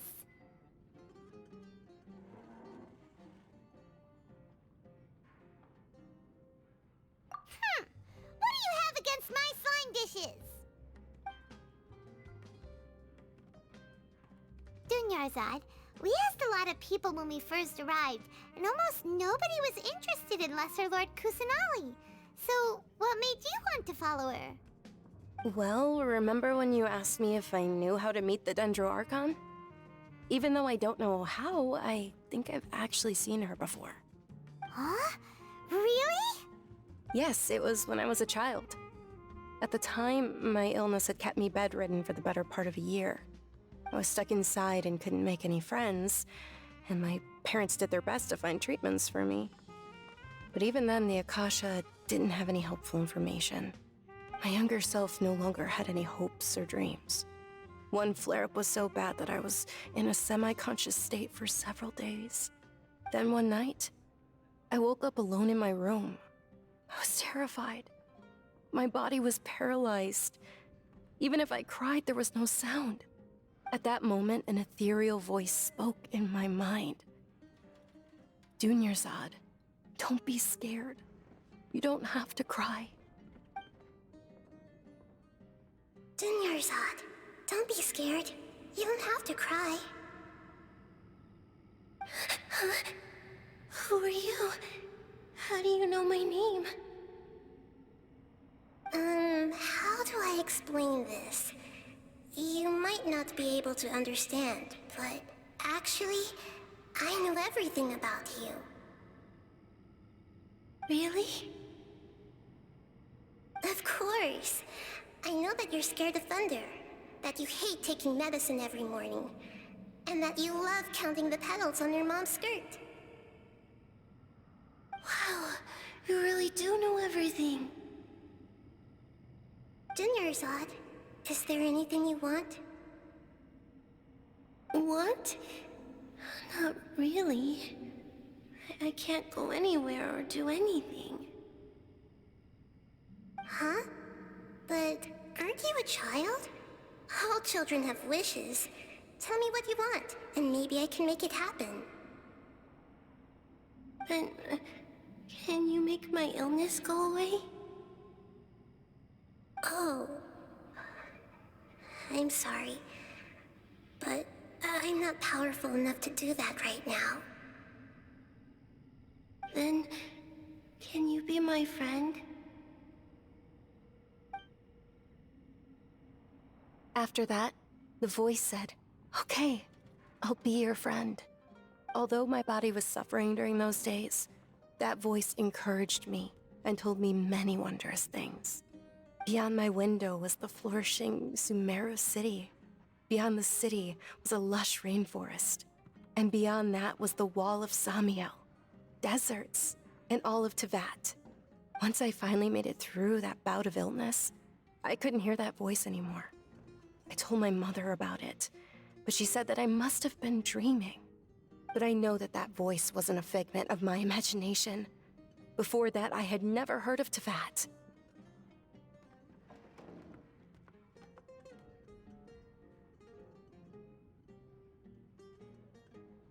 Yes, for sure. If it weren't for that voice, I would have never grown curious about the outside world, nor would I have learned how to read and enjoy so many books. That voice sparked a desire for wisdom. It had to have been the Dendro Archon. I've been hoping for a chance to repay her kindness. In fact, I was running around today to help prepare the Sub-Zero's festival for her. What's the Sub-Zero's festival? It's Lesser Lord Kusanali's birthday, which was the day that she was found by the sages. It's actually an old holiday that originally celebrated Greater Lord Rukkhadevata's birthday. When she passed away, the holiday eventually became a celebration of the Lesser Lord's birthday. I heard everyone was overjoyed when they welcomed her back to Sumeru. In those days, the festival was a huge deal. But because of the Academia's influence, people have gradually lost interest in the festival. The Academia actively participates in Sumeru's many holidays dedicated to Greater Lord Rukkhadevata. But when it comes to the Sub-Zero's festival, forget any funding. They practically act like it doesn't exist. Maybe they see Lesser Lord Kusanali's birth as confirmation of Greater Lord Rukkhadevata's death, so they're reluctant to celebrate it. Aw, but that's awful. It is. It's absolutely terrible. Sure, the Greater Lord founded Sumeru, but hasn't Lesser Lord Kusanali been the one quietly protecting us for the past few hundred years? Just remember that we're still out in public. Don't get too carried away now. I know that people over by the Grand Bazaar still hold the Sub-Zero's festival to this day. But I hadn't met any of them before, so I was never able to contribute. But recently, I made a friend there who also follows Lesser Lord Kusanali. I gave her my savings because I want her to throw a wonderful festival this year. That's the least I could do for Lesser Lord Kusanali. Hold on, my lady. Does this friend happen to be Nilu, the one who sends flowers to the estate? Yes, that's her. I saw her leaving the other day with a nervous look on her face. It seemed like she was hiding something in her arms. Did you give her something? Yes. Initially, I didn't have much more prepared, so I had Nilu sell one of my skirts. I've agreed with Nilu to meet up at the Grand Bazaar today, and see how things are coming along. Dia, would you accompany me? Sure. That's quite the trip, though. I'll carry you. No, that would be too much, even for you. You might as well just accept the lift. If I let you walk, who knows how long it'll take us. And if anything happens to you, then I'd really never hear the end of it from your father.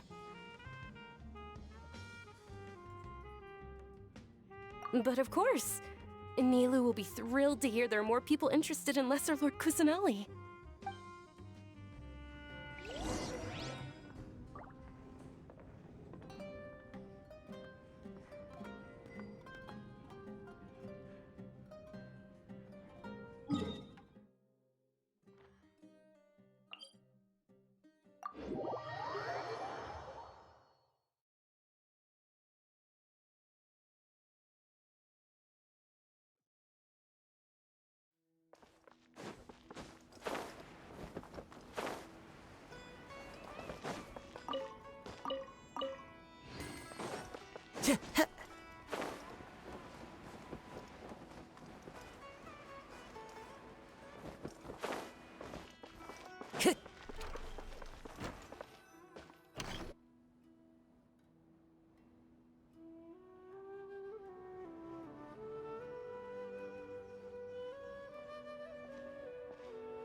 Sorry I'm late, Nilu.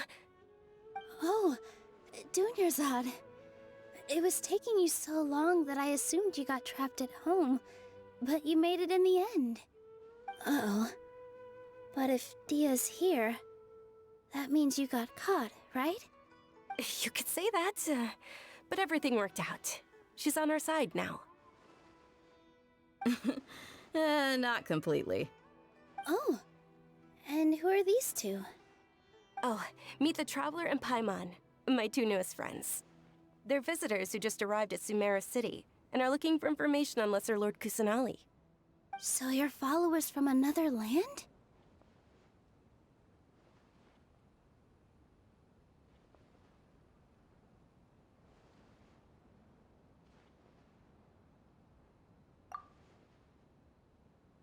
That's wonderful. You two absolutely mustn't miss the Sub-Zero's festival.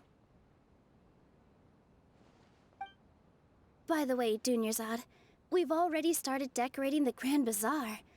It looks spectacular, thanks to your generous contribution. You're very welcome. It's the only thing I could do. Do you still have enough Mora?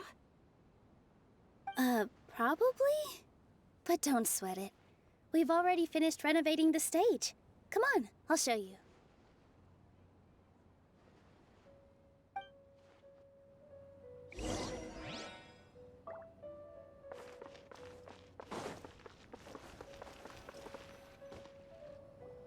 Wow! This place is amazing! Not bad. Last time I was here, the stairs were full of holes. The stairs were nothing. A little while ago, we discovered that the tree above the stage had a huge chunk of bark ready to fall off. Mr. Zubair was worried sick. We reported it to the academia many times, but they never sent anyone to deal with it. We didn't want anything bad happening, so we were going to cancel all the stage performances. Oh, probably because it was the theater asking. The academia looks down on performers like us. They probably think it would be best if the theater closed down completely. We can't let that happen, though. Not only would everyone involved in the theater go hungry, but then we wouldn't be able to hold the Sub-Zerus festival anymore. Thank the Dendro Archon for Dunyarzad. With the Mora she gave us, we hired someone to patch up the tree, and we also gave the stage a much-needed makeover. The stage is going to be even prettier when it's festival time. I can't wait for you to see it. And I can't wait to see you on the stage. You've been practicing so long already. It's almost time for your dream to become reality. It's our dream.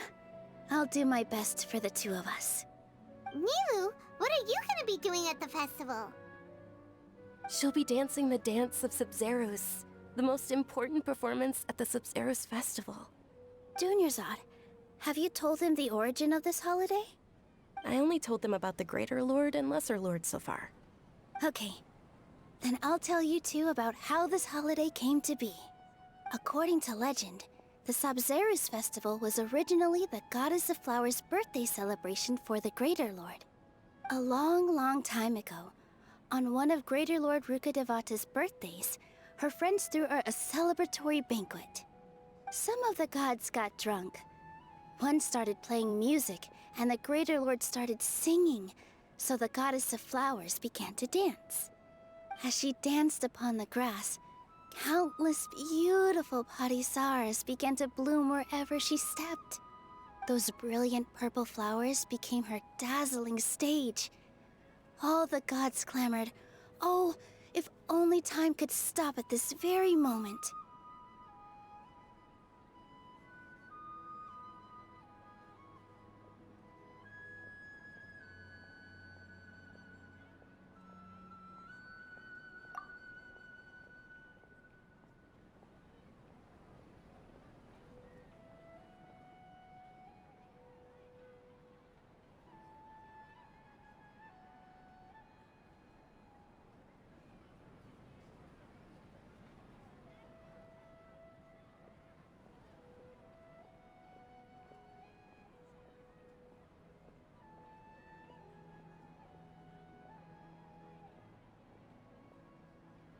Of course they did.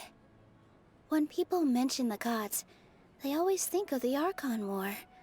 But Sumeru's gods also had happy times.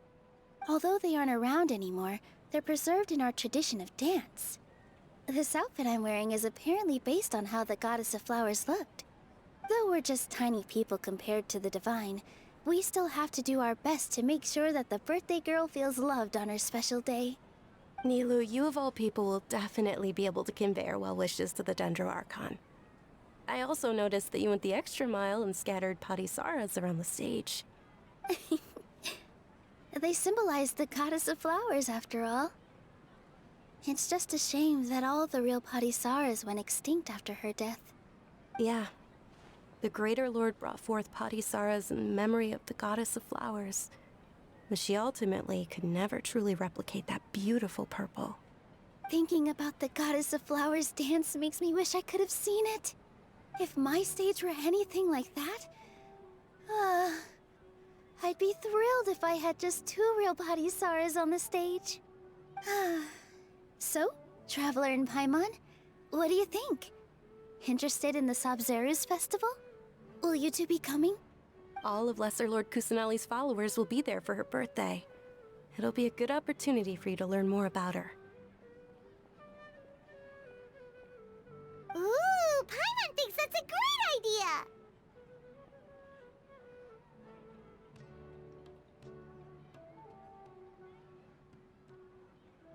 Of course Paimon wants to watch. Those two things aren't mutually exclusive, you know. So how about we all attend the Sabzeruz festival together? Dunyarzad, let me show you which stage decorations we've picked out so far. Traveler and Paimon, if that doesn't sound interesting to you, then feel free to explore the area. Everyone at the Grand Bazaar loves Lesser Lord Kusanali, and we're all looking forward to the Sabzeruz festival. In that case, we'll take a look around.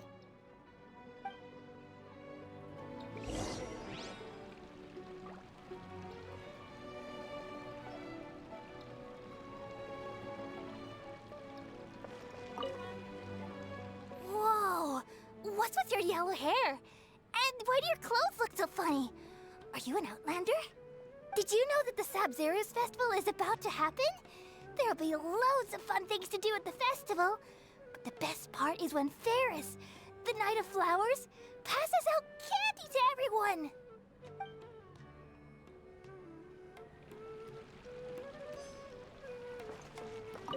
Huh.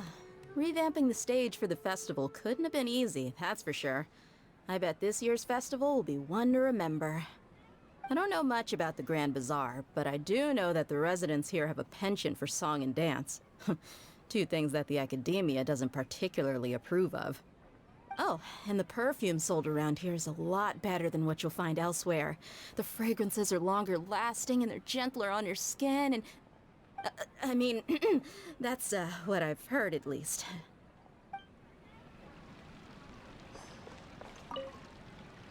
Things are really shaping up, and there's a buzz around the festival this year. We're expecting people from all over to come by this year and buy things during the festivities. Don't be fooled into thinking that Sumeru City has the best of everything. Some festival snacks are only offered here in the Grand Bazaar. And when it comes to musicians, dancers, or singers, the Grand Bazaar's got the best of the best. Sure, those folks at the academia might not like it, but what's a festival without song and dance?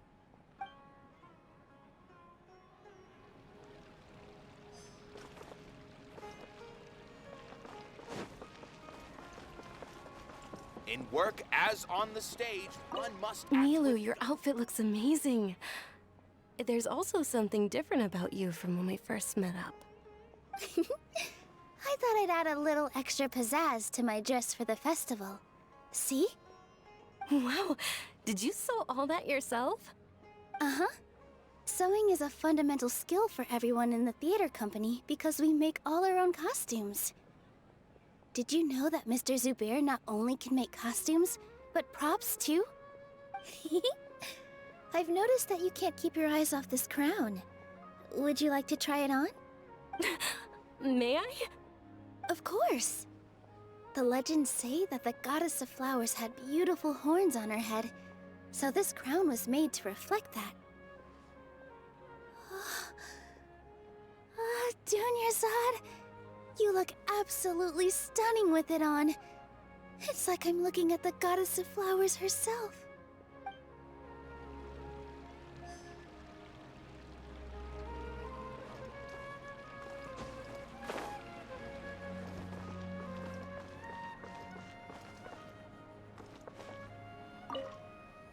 Ah, dancing at the Sabzeruz festival. You know, I also danced when I was younger. As a child, I even asked my grandmother why we performed the dance for the Lesser Lord when it was originally done to honor the Greater Lord. My grandmother said that Greater Lord Rukkhadevata is a beloved deity and honored by all. And Lesser Lord Kusanali is too. If the goddess of flowers ever knew Lesser Lord Kusanali, then she would certainly have wished to be her friend and hold celebrations for her, too. The Sabzeruz festival has been losing its appeal over the years. That is, until a wealthy benefactor stepped in this year and brought the festival back to life. I heard she forked out a lot of mora to make it all happen.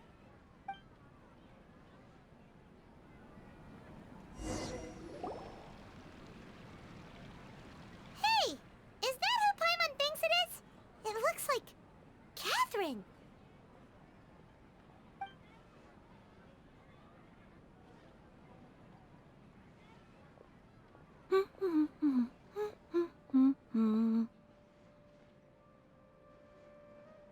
Huh. Come to think of it, Paimon's only ever seen her behind the counter at the Adventurers Guild. This is the first time we've ever seen her taking a break. Hey, Catherine! Huh? Oh, hey! It's the Traveler and Paimon! What's shaken? Whoa. Break time Catherine sure sounds a lot less formal than usual. Paimon was still waiting for her to say Ad Astra Abyssosque. Sure. Standing behind the counter at the Adventurers Guild doesn't require any complicated functions. But saying and doing the same old things over and over again can get pretty monotonous. Like watching the same Fontaine movie day after day. But take you two, for example. You travel across Tevat to enrich your lives and gain new experiences. Well, we enjoy traveling across Tevat and all that, but we're mainly looking for clues about her brother. Yes, you should keep searching. Sometimes the answers we're looking for aren't necessarily at our intended destination. Instead, they're found along the way. Huh. Haven't we heard someone say something pretty similar recently? Anyways, what brings you out here, Catherine? No, not particularly. I guess you could say that I'm loving the recent atmosphere here. If festivals bring happiness to everyone, then that's where their true value lies. Oh, it looks like it's about time for me to be heading back now. Alright, we'll see you next time at the Adventurers Guild. Oh, by the way, thanks for connecting us with the Eremites. We've already made some great friends in Sumeru City thanks to you. I'm sure you two will get along well with the people here. You've already been blessed by the element of Dendro after all. See you around.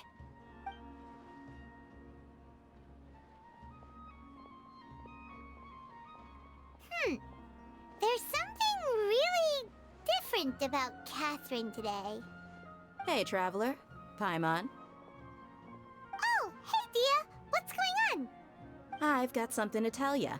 My lady knows you're looking for ways to meet Lesser Lord Kusanali, and she's been trying to come up with a way to help you. Well, I have an idea that might help. Are you serious? We'd love that! It might not necessarily pan out, so don't get your hopes up too much. I'll need to take you two somewhere and ask someone some questions.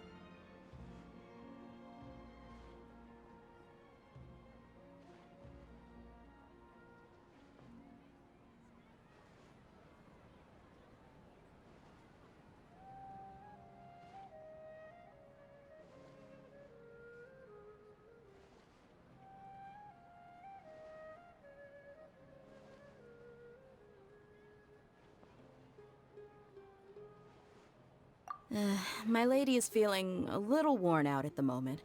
Nilu's found a place for her to rest. After I take my lady home, let's meet in front of the Citadel of Regzar. Sounds like a plan! Let's head over to the Citadel of Regzar and wait for Dia! I've got great food to celebrate.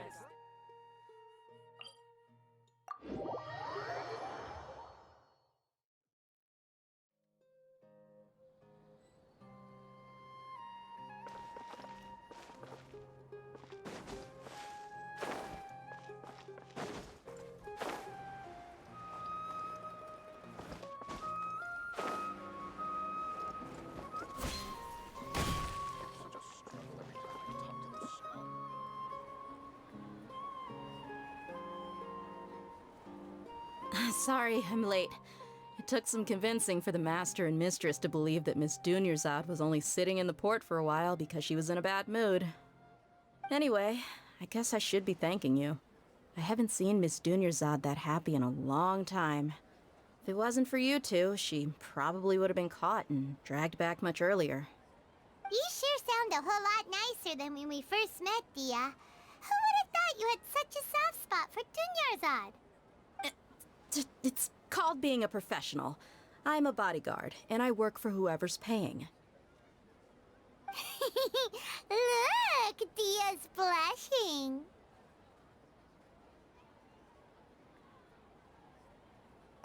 Listen, you two.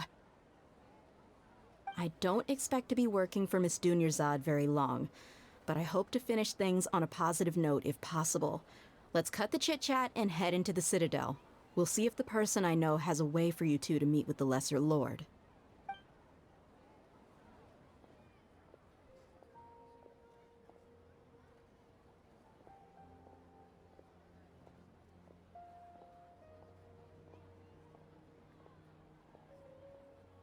Oh, hey, Chief. Ha, Dia! What are you doing here? And well, didn't expect to see you three together. I take it you all know each other already? Mm-hmm. We met this morning after the Adventurers Guild pointed us to Osfon for more info. No kidding. Huh. So, where's Ruksha? I thought I'd help these two out by asking about the theft. Anything you can tell him? Ruksha's gone over to the Academia. The Grand Sage recently ordered Sumeru City to begin bolstering its defenses, so people from all over have been called back to the city. Since you've already mentioned the theft, I suppose I might as well tell him what we know. Appreciate it, Chief. Theft? Sorry, what the heck are you guys talking about? Just recently, the Academia lost something, and there's a chance the item is connected with the Dendro Archon. This case might just somehow help you in meeting her. I suppose that's one way to look at it. But if you ask me, the case is more about the Academia than anything else. Let me fill you in. The Academia recently sent a convoy to pick up an important package from Aru village. Word got out, and the convoy was robbed on its way back. The Grand Sage took the whole matter very seriously. Not only did he dispatch the Matra, but also enlisted our help in the search for leads. All we know so far is that whatever was stolen is currently in Port Ormos. You two have heard of Port Ormos, haven't you? It's the largest commercial port in all of Sumeru. You can travel there by leaving Sumeru City and heading south along the river. The Academia's grip isn't long enough to reach all the way to Port Ormos, so the city's a little more laid back, meaning the population's also a mixed bag. You never know who you'll meet there. Apparently what was lost has a great deal to do with the Akasha, knowledge, and even the gods. I'm afraid I don't have any other details for you, though. If you're interested, maybe you could head to Port Ormos and ask around yourselves. If you want my advice, try introducing yourselves as students of the Academia once you're there.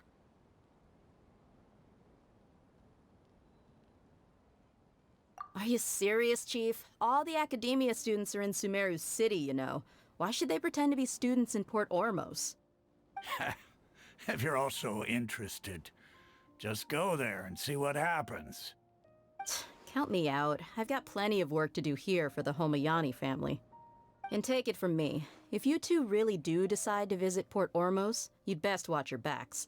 Let's just say that the Eremites there aren't nearly as friendly as those here in Sumeru City. There are even some extremists who go around shouting slogans like, "Retake Sumeru for King Deshret." Word is that more and more are joining their movement. They're becoming a real headache for Chief and the others. You bet they are. King Deshret's been dead for thousands of years. Now they start spreading rumors of his return. Ridiculous. Not everyone's like you, Chief. Even the desert natives who abandoned their homes in the wilderness still wish to have a god of their own. Well, Traveler, that's about all the information we have for you. Thanks, Dia, and you too, Since we've gathered all we could for the moment in Sumeru City, let's head to Port Ormos and see what we can find next. Miss Dunyarzad is looking forward to seeing you both at the Sub-Zeru's Festival, so be sure to get yourselves back here in time for that. Good. Then we'll see you both at the Sub-Zeru's Festival.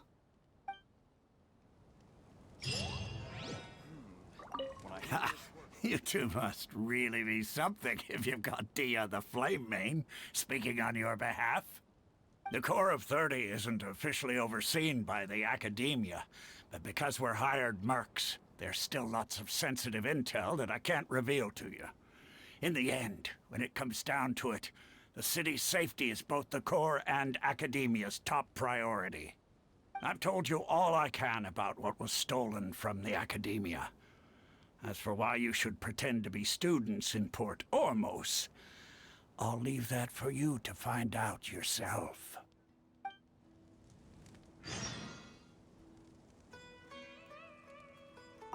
It's been a while since I visited the Citadel of Regzar. I'll catch up with Chief for a bit before I head back myself. He really did a lot for me in the past. Remember, to get to Port Ormos, just follow the river south from Sumeru City's port. Just be sure to take care of yourselves out there. We'll meet again at the Sub-Zeru's Festival.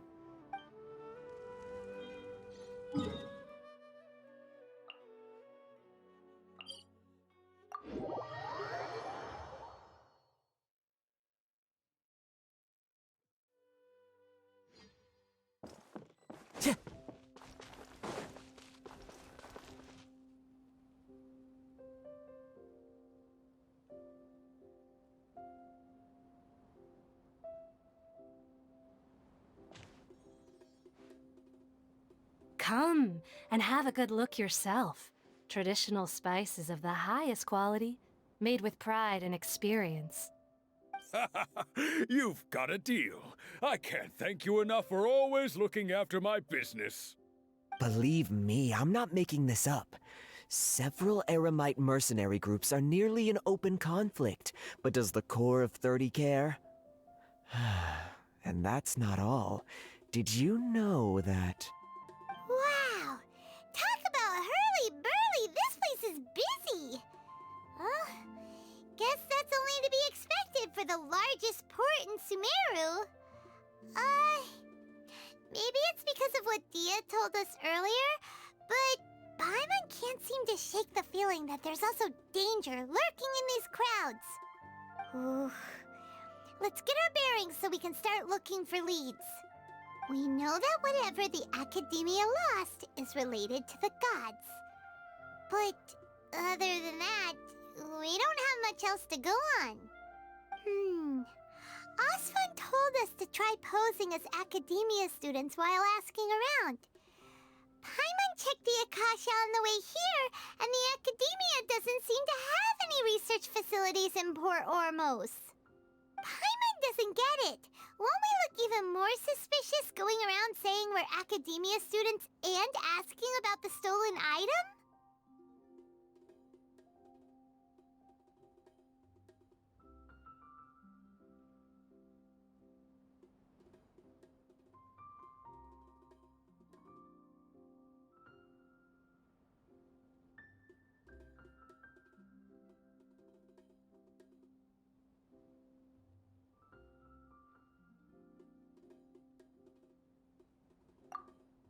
Well, given all the people that come through here every day, if there's any information to be found, Paimon bets we could find it in the market. Let's ask around and see what we come up with.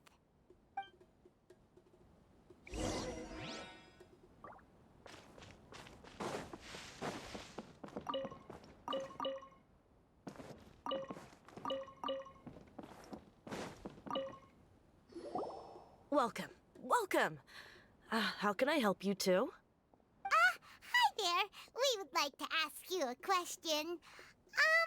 Do students from the Academia ever come to Port Ormos? Of course. Especially around this time of year. Students from Sumeru City that are about to graduate often come to Port Ormos to cut loose a little. Many people often talk about how hard it is to get accepted into the Academia, let alone graduate. But those who finish their studies and go on to become full-time researchers at the academia have it even harder. Sure, we may not be Sumeru City, but Port Ormos offers beautiful scenery and a stress-free environment. Some even say it's good luck to come to Port Ormos, so students and researchers come flocking here when things get to be too much at the academia. Ah, you see over there? Those are students from the academia.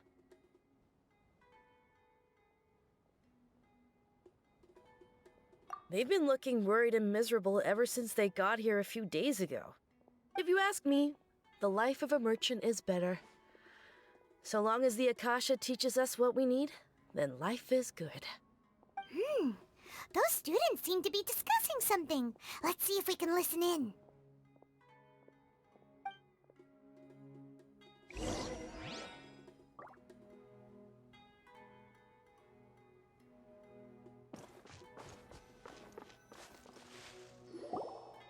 It's no good. I've tried asking around, but I haven't been able to learn anything useful. Not to mention that a bunch of scary-looking Eremite mercenaries have been posted along the streets now. There's been a lot of fighting between the different Eremite factions in Port Ormos. If we choose to move on our own, then it would be wise to steer clear of them. Especially the group that's constantly shouting some stuff about King Deshret and some resurrection.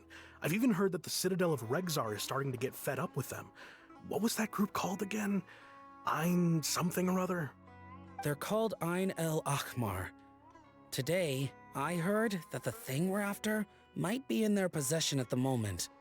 Wait, come again? Don't you see? Many of the Eremites in Port Ormos deal with trading this kind of thing.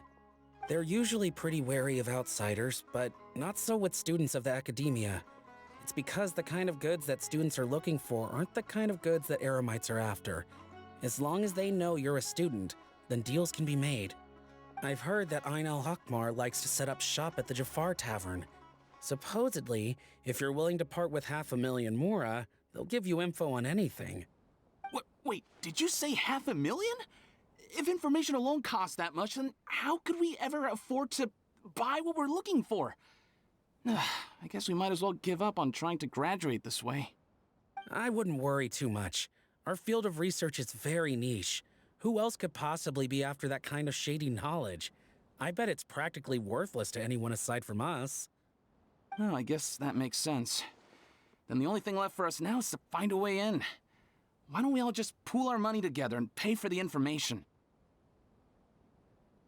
Whoa! Did you hear that? A niche field of research and shady knowledge? It all sounds pretty suspicious to Paimon. Is knowledge something people just buy and sell like that?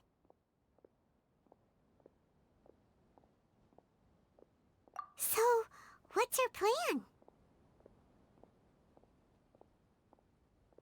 Wait, didn't you hear what they just said? Buying information is going to cost us 500,000 Mora! Have you lost your mind?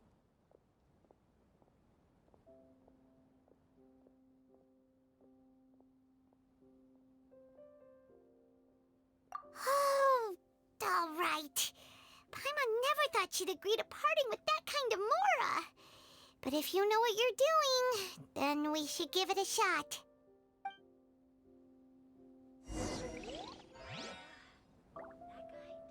Out of all my commissions, I enjoy making jewelry for newlyweds the most.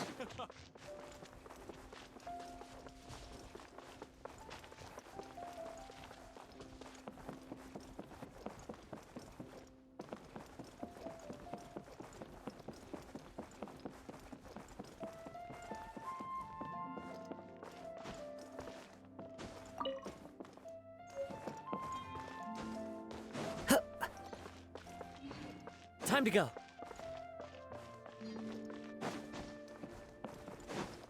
I follow the wind.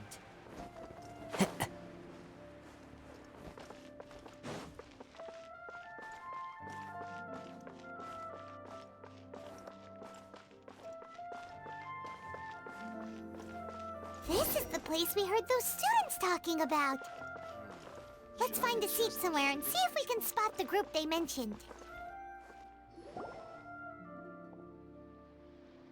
Oh, you've arrived. Please, take a seat. So, they think that they can go toe-to-toe with the boss? Huh! Once we reclaim the power of King Deshret, they'll be the first that the boss punishes. They're nothing to be afraid of. Our main rival now is the Caracal Battalion. They've also amassed a significant amount of Mora this time, so we mustn't underestimate them.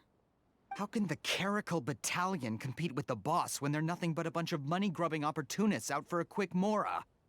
Yeah, with Boss's fervent devotion, he'll be able to use this power to bring our god back this time. Huh. All these guys talk about is King Deshret, so they're probably the ones we're looking for.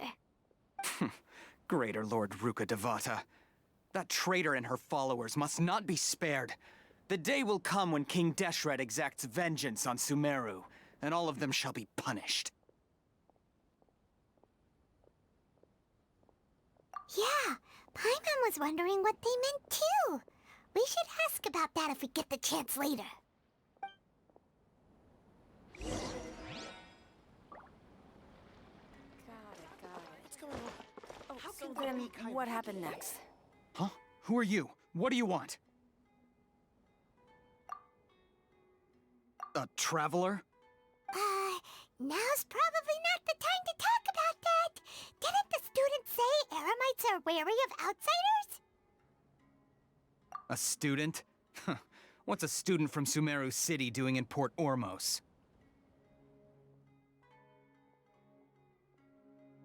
Ah, well, if it's info you want, you've come to the right place. The question is, can you afford it? Huh? What is this, some kind of joke? Oh! Sorry! She must have grabbed the wrong amount! Hey, what do you think you're doing? Oh, Paimon can't stand to see so much more go. But there's no other choice right now. Here, this is the merchant's address. Whatever you're looking for, you'll find it there. Hmm? Well, what are you waiting for?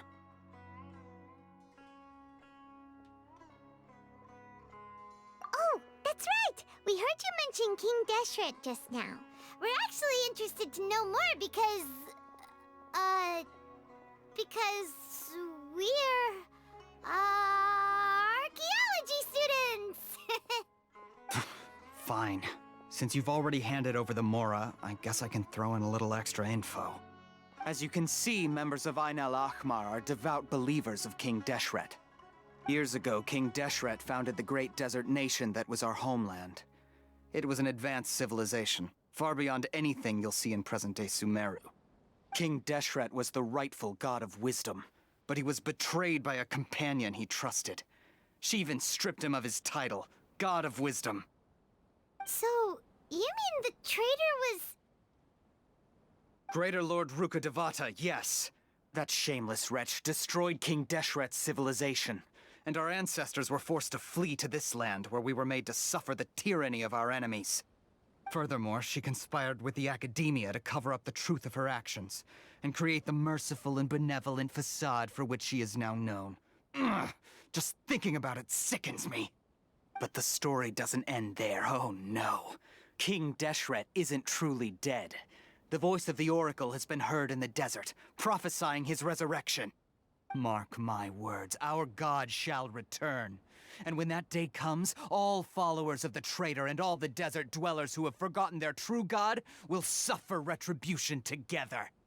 If what I'm saying makes you shiver with fear, it might not be too late for you to become a believer of King Deshret.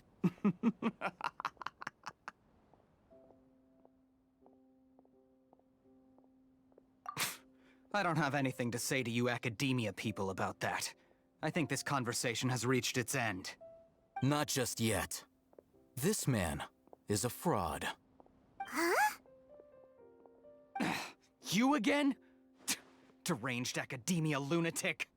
Yes, it's me again. I already warned you that if you weren't willing to sit and discuss things with me, I'd take measures to make things uncomfortable for you. Listen to me. That address he gave you is fake. Or at least, you won't find a merchant waiting for you there. This group has been boasting all around that they can provide information on a certain item as a means of luring people into their territory. Once you show up, they keep up the act until they have hard evidence that you want to purchase said item. Then they use that to squeeze you for all the more you're worth. Hey! Shut it, Alhaitham! What are you playing at, trying to ruin our business like this, hmm? I told you the other day. I wish to discuss my terms with your boss. Ha! The boss made it perfectly clear that he won't negotiate with you. Yes, and in no uncertain terms. But that was then. It does not preclude him from changing his mind in the future. I'm warning you, don't push us, or this could get ugly. We don't usually get rough with people from the academia because it just complicates things. For a lunatic like you, though, we might just have to make an exception. If you're suggesting that we escalate this from a verbal exchange to a physical one, I accept. After all, even the Archons used war to negotiate the ownership of Teyvat. If, on the other hand, we can't agree on any means of negotiation at all, then I'm afraid my next course of action will sting a little more than the mere falling through of a few business deals. I will jeopardize the Eremite's reputation, which I know you value above all else. I am quite confident that if I began to take such action, your boss would willingly approach me himself. However, I fear that by then, some things will have happened that cannot be undone. Also, a word of advice. I suggest you tell your boss exactly what happened here today. Otherwise, he might blame you for not telling him in the future. What did you say? Consider this. Have I ever failed to follow through on my word in the past? This guy is really out of his mind. Okay then. If you really have a death wish, let's meet a week from today. The pier in front of the Pharos Lighthouse, 4 o'clock in the afternoon, sharp. Don't expect us to hold back. Not so fast. First, you return the 500,000 mora to them.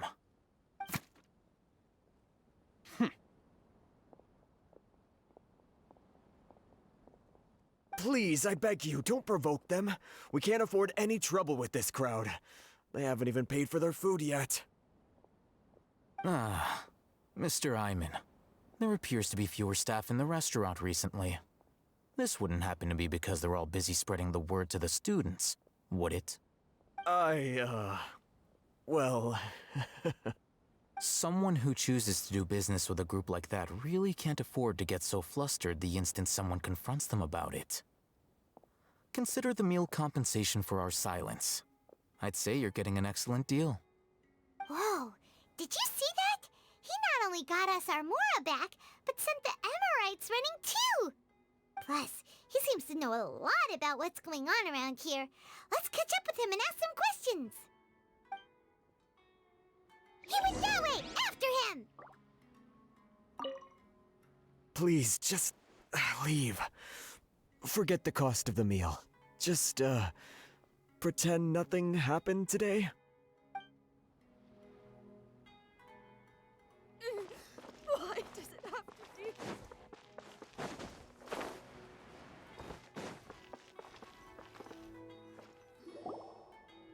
Wait up! It's Alhaitham, right? What do you want? No need for thanks. My goal was to get to them, and you two gave me just the opportunity I needed. We're even. Oh, I advise you to keep your distance from them. Since they weren't able to make off with your Mora in the end, they might harass you again in the future. All right. Goodbye. Hold your horses! We still have something to ask you about! Since you tore through their scam right in front of them, you must know the real story about certain something, no? Who exactly are you two? And why are you inquiring about that? A student. Right. Look, you should know that those thugs conducting business with you had nothing to do with your lie.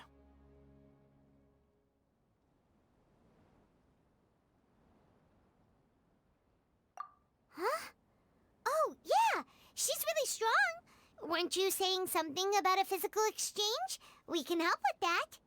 She doesn't even have a vision. Forget it. Maybe not, but she can still use elemental energy. Otherwise, there's no way we'd go asking for info from from guys like that.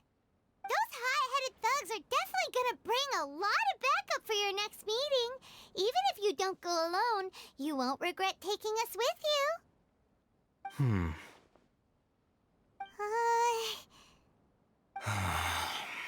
All right, I accept. Got a pen and paper? If you're searching for someone who sells that kind of merchandise, I'll give you one of their addresses, and you can try your luck. We'll reconvene at the appointed time by the pier.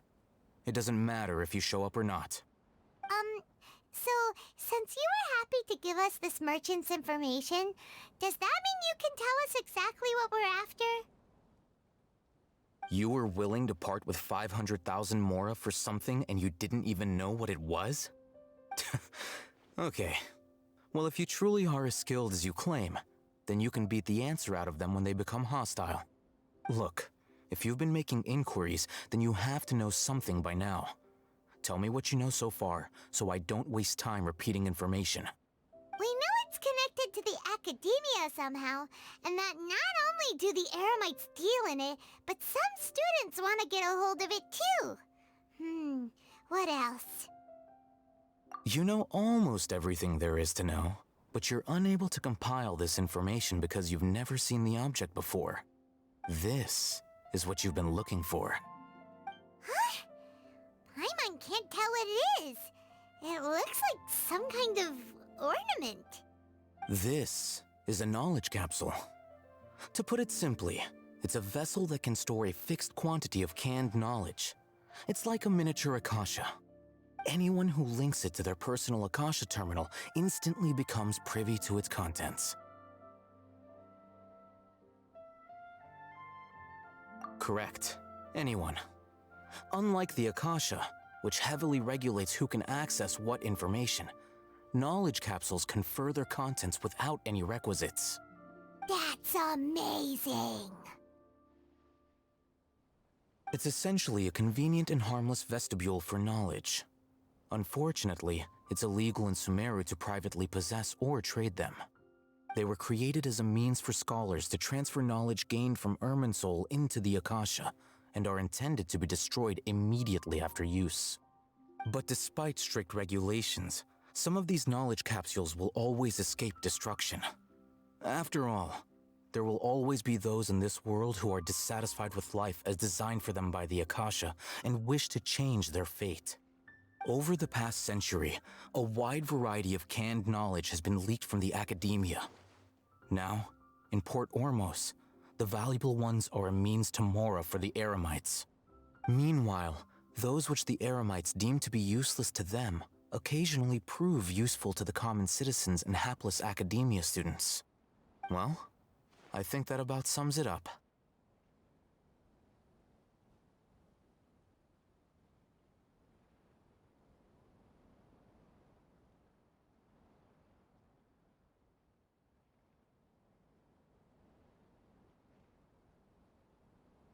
Oh, so that's your true objective. With our current arrangement, I don't believe I can offer an answer.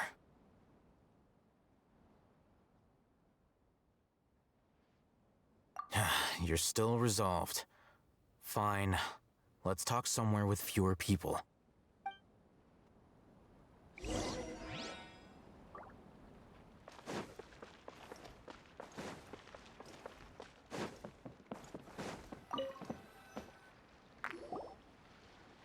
Let's continue our conversation here. If you wish to learn more about the knowledge capsule that the Academia lost, then you must help me with something. I need you to find someone named Dory, a traveling merchant. Unlike the peddlers who hawk inferior knowledge capsules, she often has quality goods in stock. Some say that as long as there is profit to be made, there is nothing she won't dare to sell. She's guarded against people from the Academia because most of her wares don't comply with Academia regulations. I think she blacklisted me. I met with her informant, but it soon became clear that they had no intention of letting me get any further. Become one of Dory's customers and earn her trust. This is my condition for further collaboration. Why do you want us to meet with her? Until you complete this task, you don't have question privileges. Fine. So how do we go about doing this? You two are outlanders who haven't been here for long, so Dory should view you as safe clients. I'll give you the informant's address and their contact password. Beyond the password, though, I have no way of knowing what other tricks she might have up her sleeve. You'll have to improvise. This is kind of nerve-wracking. The true challenge begins after you meet her. She has a keen nose for Mora and a shrewd eye for wares, and she only likes customers who she deems to have good taste. I'll prepare some funds for you. Buy her highest quality wares and earn her approval. But we only just saw a knowledge capsule for the first time. We don't know how to tell which ones are good and which ones are bad. Is that something we can learn quickly? That's true. Have you two heard of elemental sight? Oh, that's a surprise. Guess I'll have to hold you in higher regard. Anyway, that ability should resolve your issue.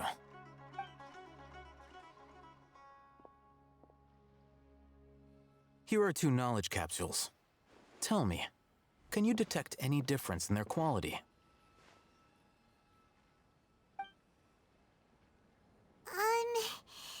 They look the same to Paimon. Try inspecting them with elemental sight. How'd it go? Did you see anything?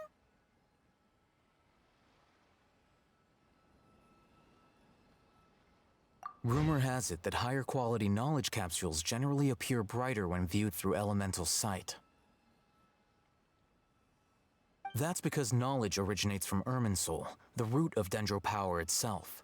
The more powerful the knowledge, the richer it is in Dendro energy. However, some canned knowledge with a high concentration of elemental energy is of little use in contemporary times, so those capsules are of little value. Using elemental sight is merely a stopgap measure, but it should suffice for earning Dory's trust. That sounds pretty impressive. Here's a sheet with the informant's location and contact password, and here is the Mora for purchasing canned knowledge. Don't be cheap. You'll need to spend to catch Dory's eye. If there's any Mora left over, just keep it. Oh, and be sure to exercise some caution. There have been Matra present in Port Ormos lately. Your efforts will be for naught if they catch you. Matra?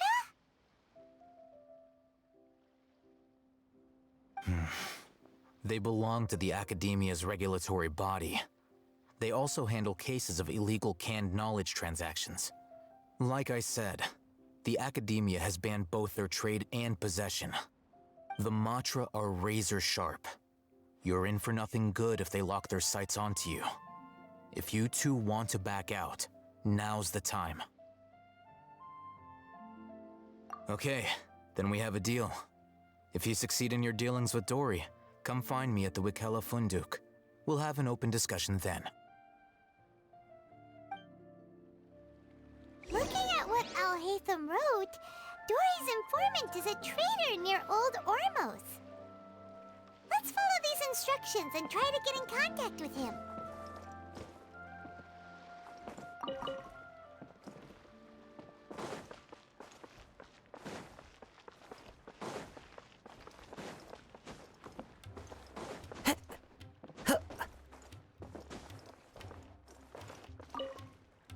Hello. What are you two looking to buy?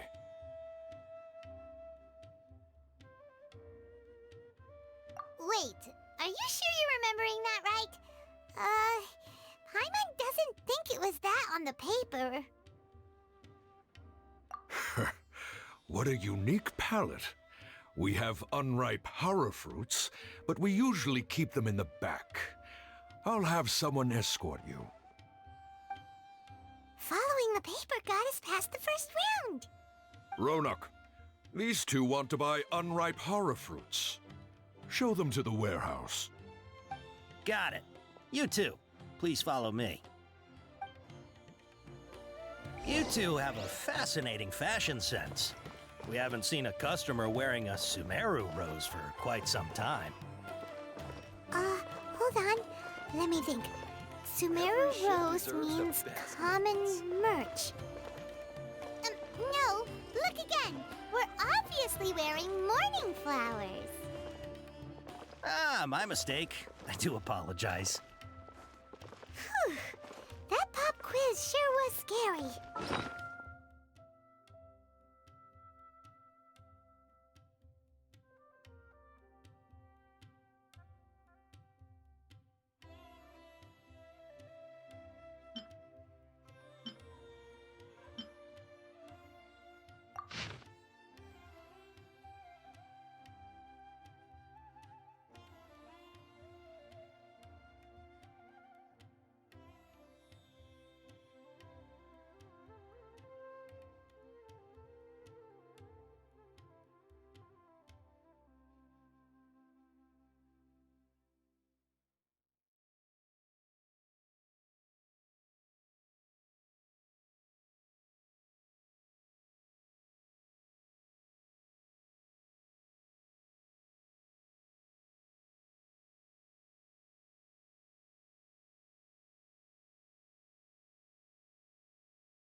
Ah, the warehouse is up ahead.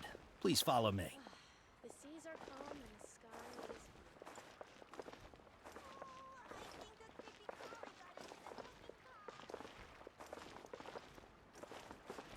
is... Before I retrieve your products, I need to confirm a few things.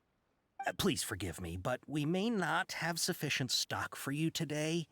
Earlier, many of our hara fruits were taken by mice.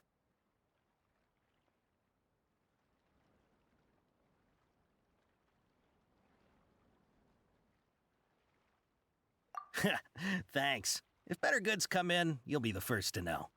You look like you have some skill. Why don't I pick out some fruits that'll make you dizzy?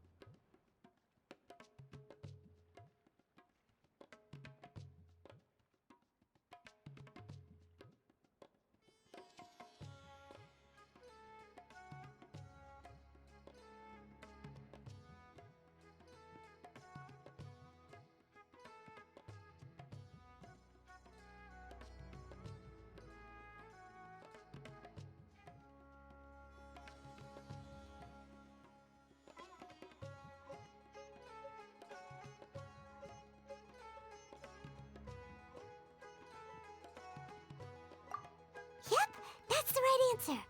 But eating hara fruit that makes your head and ears ring sounds like a bad life decision.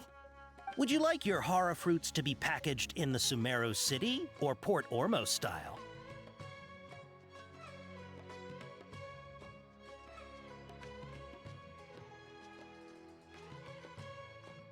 Wow, you two sure are generous customers.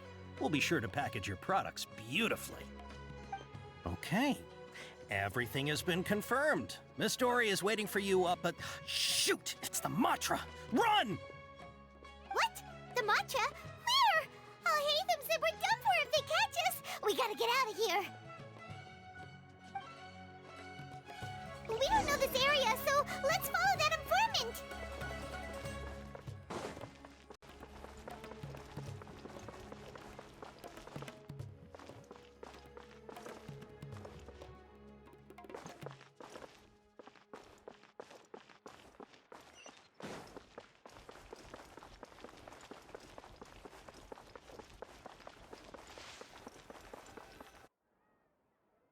He ran that way!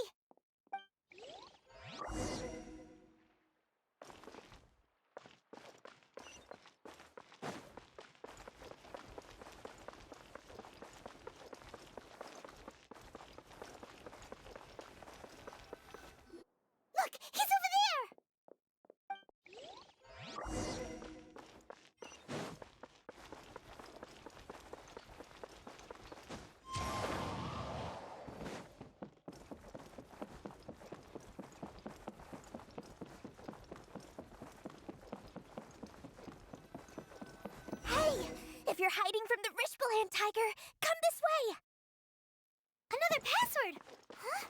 Oh, that voice came from behind the building on the right! Here, over here! You can stop running now.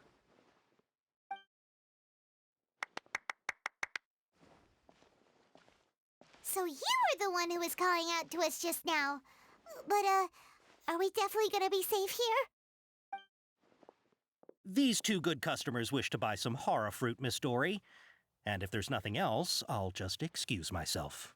Oh, very good. Thank you. Huh? Wait, you're Dory? Paimon sure thought you'd look a whole lot scarier. Hey, what are you trying to say, Princess Pea-Brain? I can be scary enough when I need to be, believe you me. If you don't watch what you say, then you can forget about doing any business. But it seems you two have actually done pretty well so far. Not only did you manage to find the informant, your reactions were also pretty sharp. You don't really look like criminals or anything, but I bet my Mora that you've been involved in some shady dealings, haven't you? Paimon's not sure if that's supposed to be a compliment, but we'll take it. I can't risk doing business with people who start huffing and puffing after just a few paces, no matter how much Mora they might have. Not only will they get caught by the Matra, but they'll also get us into trouble. As decent folks trying to run an honest business, we don't need any of that. Wouldn't you agree? So that's why I prefer to have customers like you. It's your first time here, but don't worry, I won't ask too many questions. Even if you wish to buy enough knowledge capsules to decorate your house with, please, knock yourself out. As long as you have lots of round, shiny Mora, then we're all good. Ah, yes, of course, of course. Go ahead, help yourselves. Voila! Wow, she has a trove of canned knowledge. Whew. She'd probably be in serious trouble if the Matra caught her with all this. What kind of products do you seek, my dear customers? Don't worry, I'm not interested in your reasons for buying. I can, however, offer some suggestions. Take this one, for example. An analysis of the sociological ideology and dialectics of the Hilichurls. Only 3 people in all of Teyvat have ever studied it, making it extremely rare. It's on sale now for 350,000 Mora. Yeesh, who would want to be an expert in that topic? Or how about the architectural styles and construction methods of Teyvat in the early Archon War period? With this one, you can become an expert in historic architecture preservation and find an excellent, well-paying job in nearly any nation. Ooh, now this sounds like it could be useful. 2 million Mora, and it's yours. No discounts. Whoa! That's a lot of Mora! Of course, you are free to pick whatever your heart's desire. The contents and price of each knowledge capsule are indicated in small text on the body of each one, down at the bottom.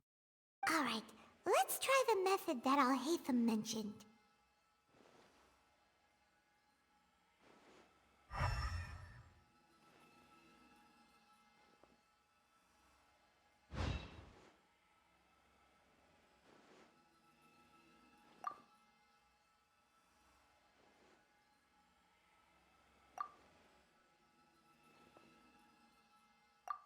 Ah, you've really got a good head on your shoulders, and quite the eye for quality. We'll take these, please and thank you. My oh my, you are blessed with a taste for both the exquisite and the extravagant. Customers like you are a rare breed, 1 in 100. No, 1 in 1,000 even. Listen, I have a special offer for you two. If you spend just 100,000 more, you can pick any knowledge capsule of your choice up to a value of 1 million Mora. Say what now? Hey, did you hear that?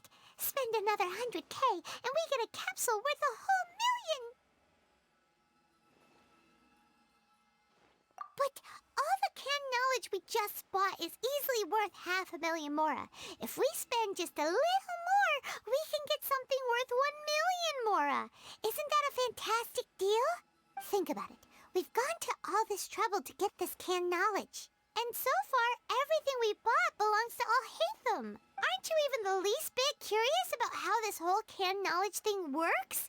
We're talking instant knowledge here. Don't you want to try it yourself?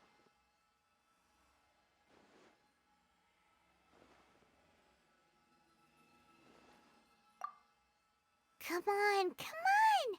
We still have around 100,000 of Alhaitham's moral left, so let's put it to good use by finding something useful for you. Ahem. You've got a deal, Dory. We'd like to spend an extra 100,000 mora. Excellent! Then please, select from this fine collection of canned knowledge over here. Hold on a second. Paimon thought we could choose whatever we wanted. Why can't we choose the ones from over there? Oh, but my dear customer, the knowledge capsules over here are worth 1,000,000 mora each. I'm sure discerning customers like yourselves will be able to find something to your liking. Please, take your time. Uh-oh, Paimon has a bad feeling about this. Let's use Elemental Sight again to check these.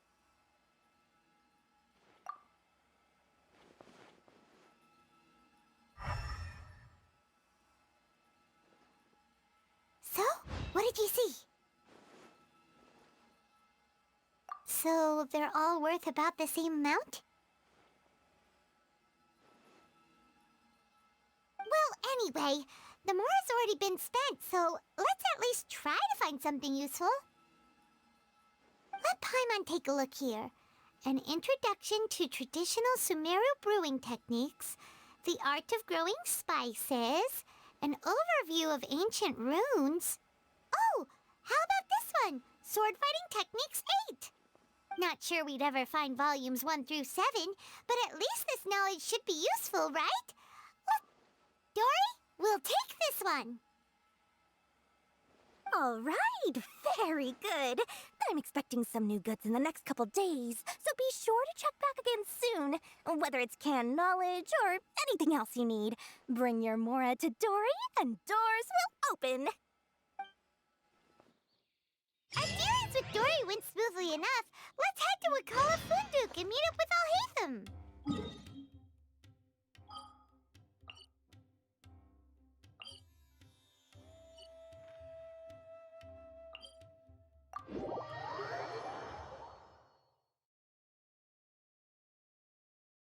Hopefully now he'll finally tell us about what the Academia lost.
This scenery is wonderful. Surely enough to convince anyone to become a wanderer.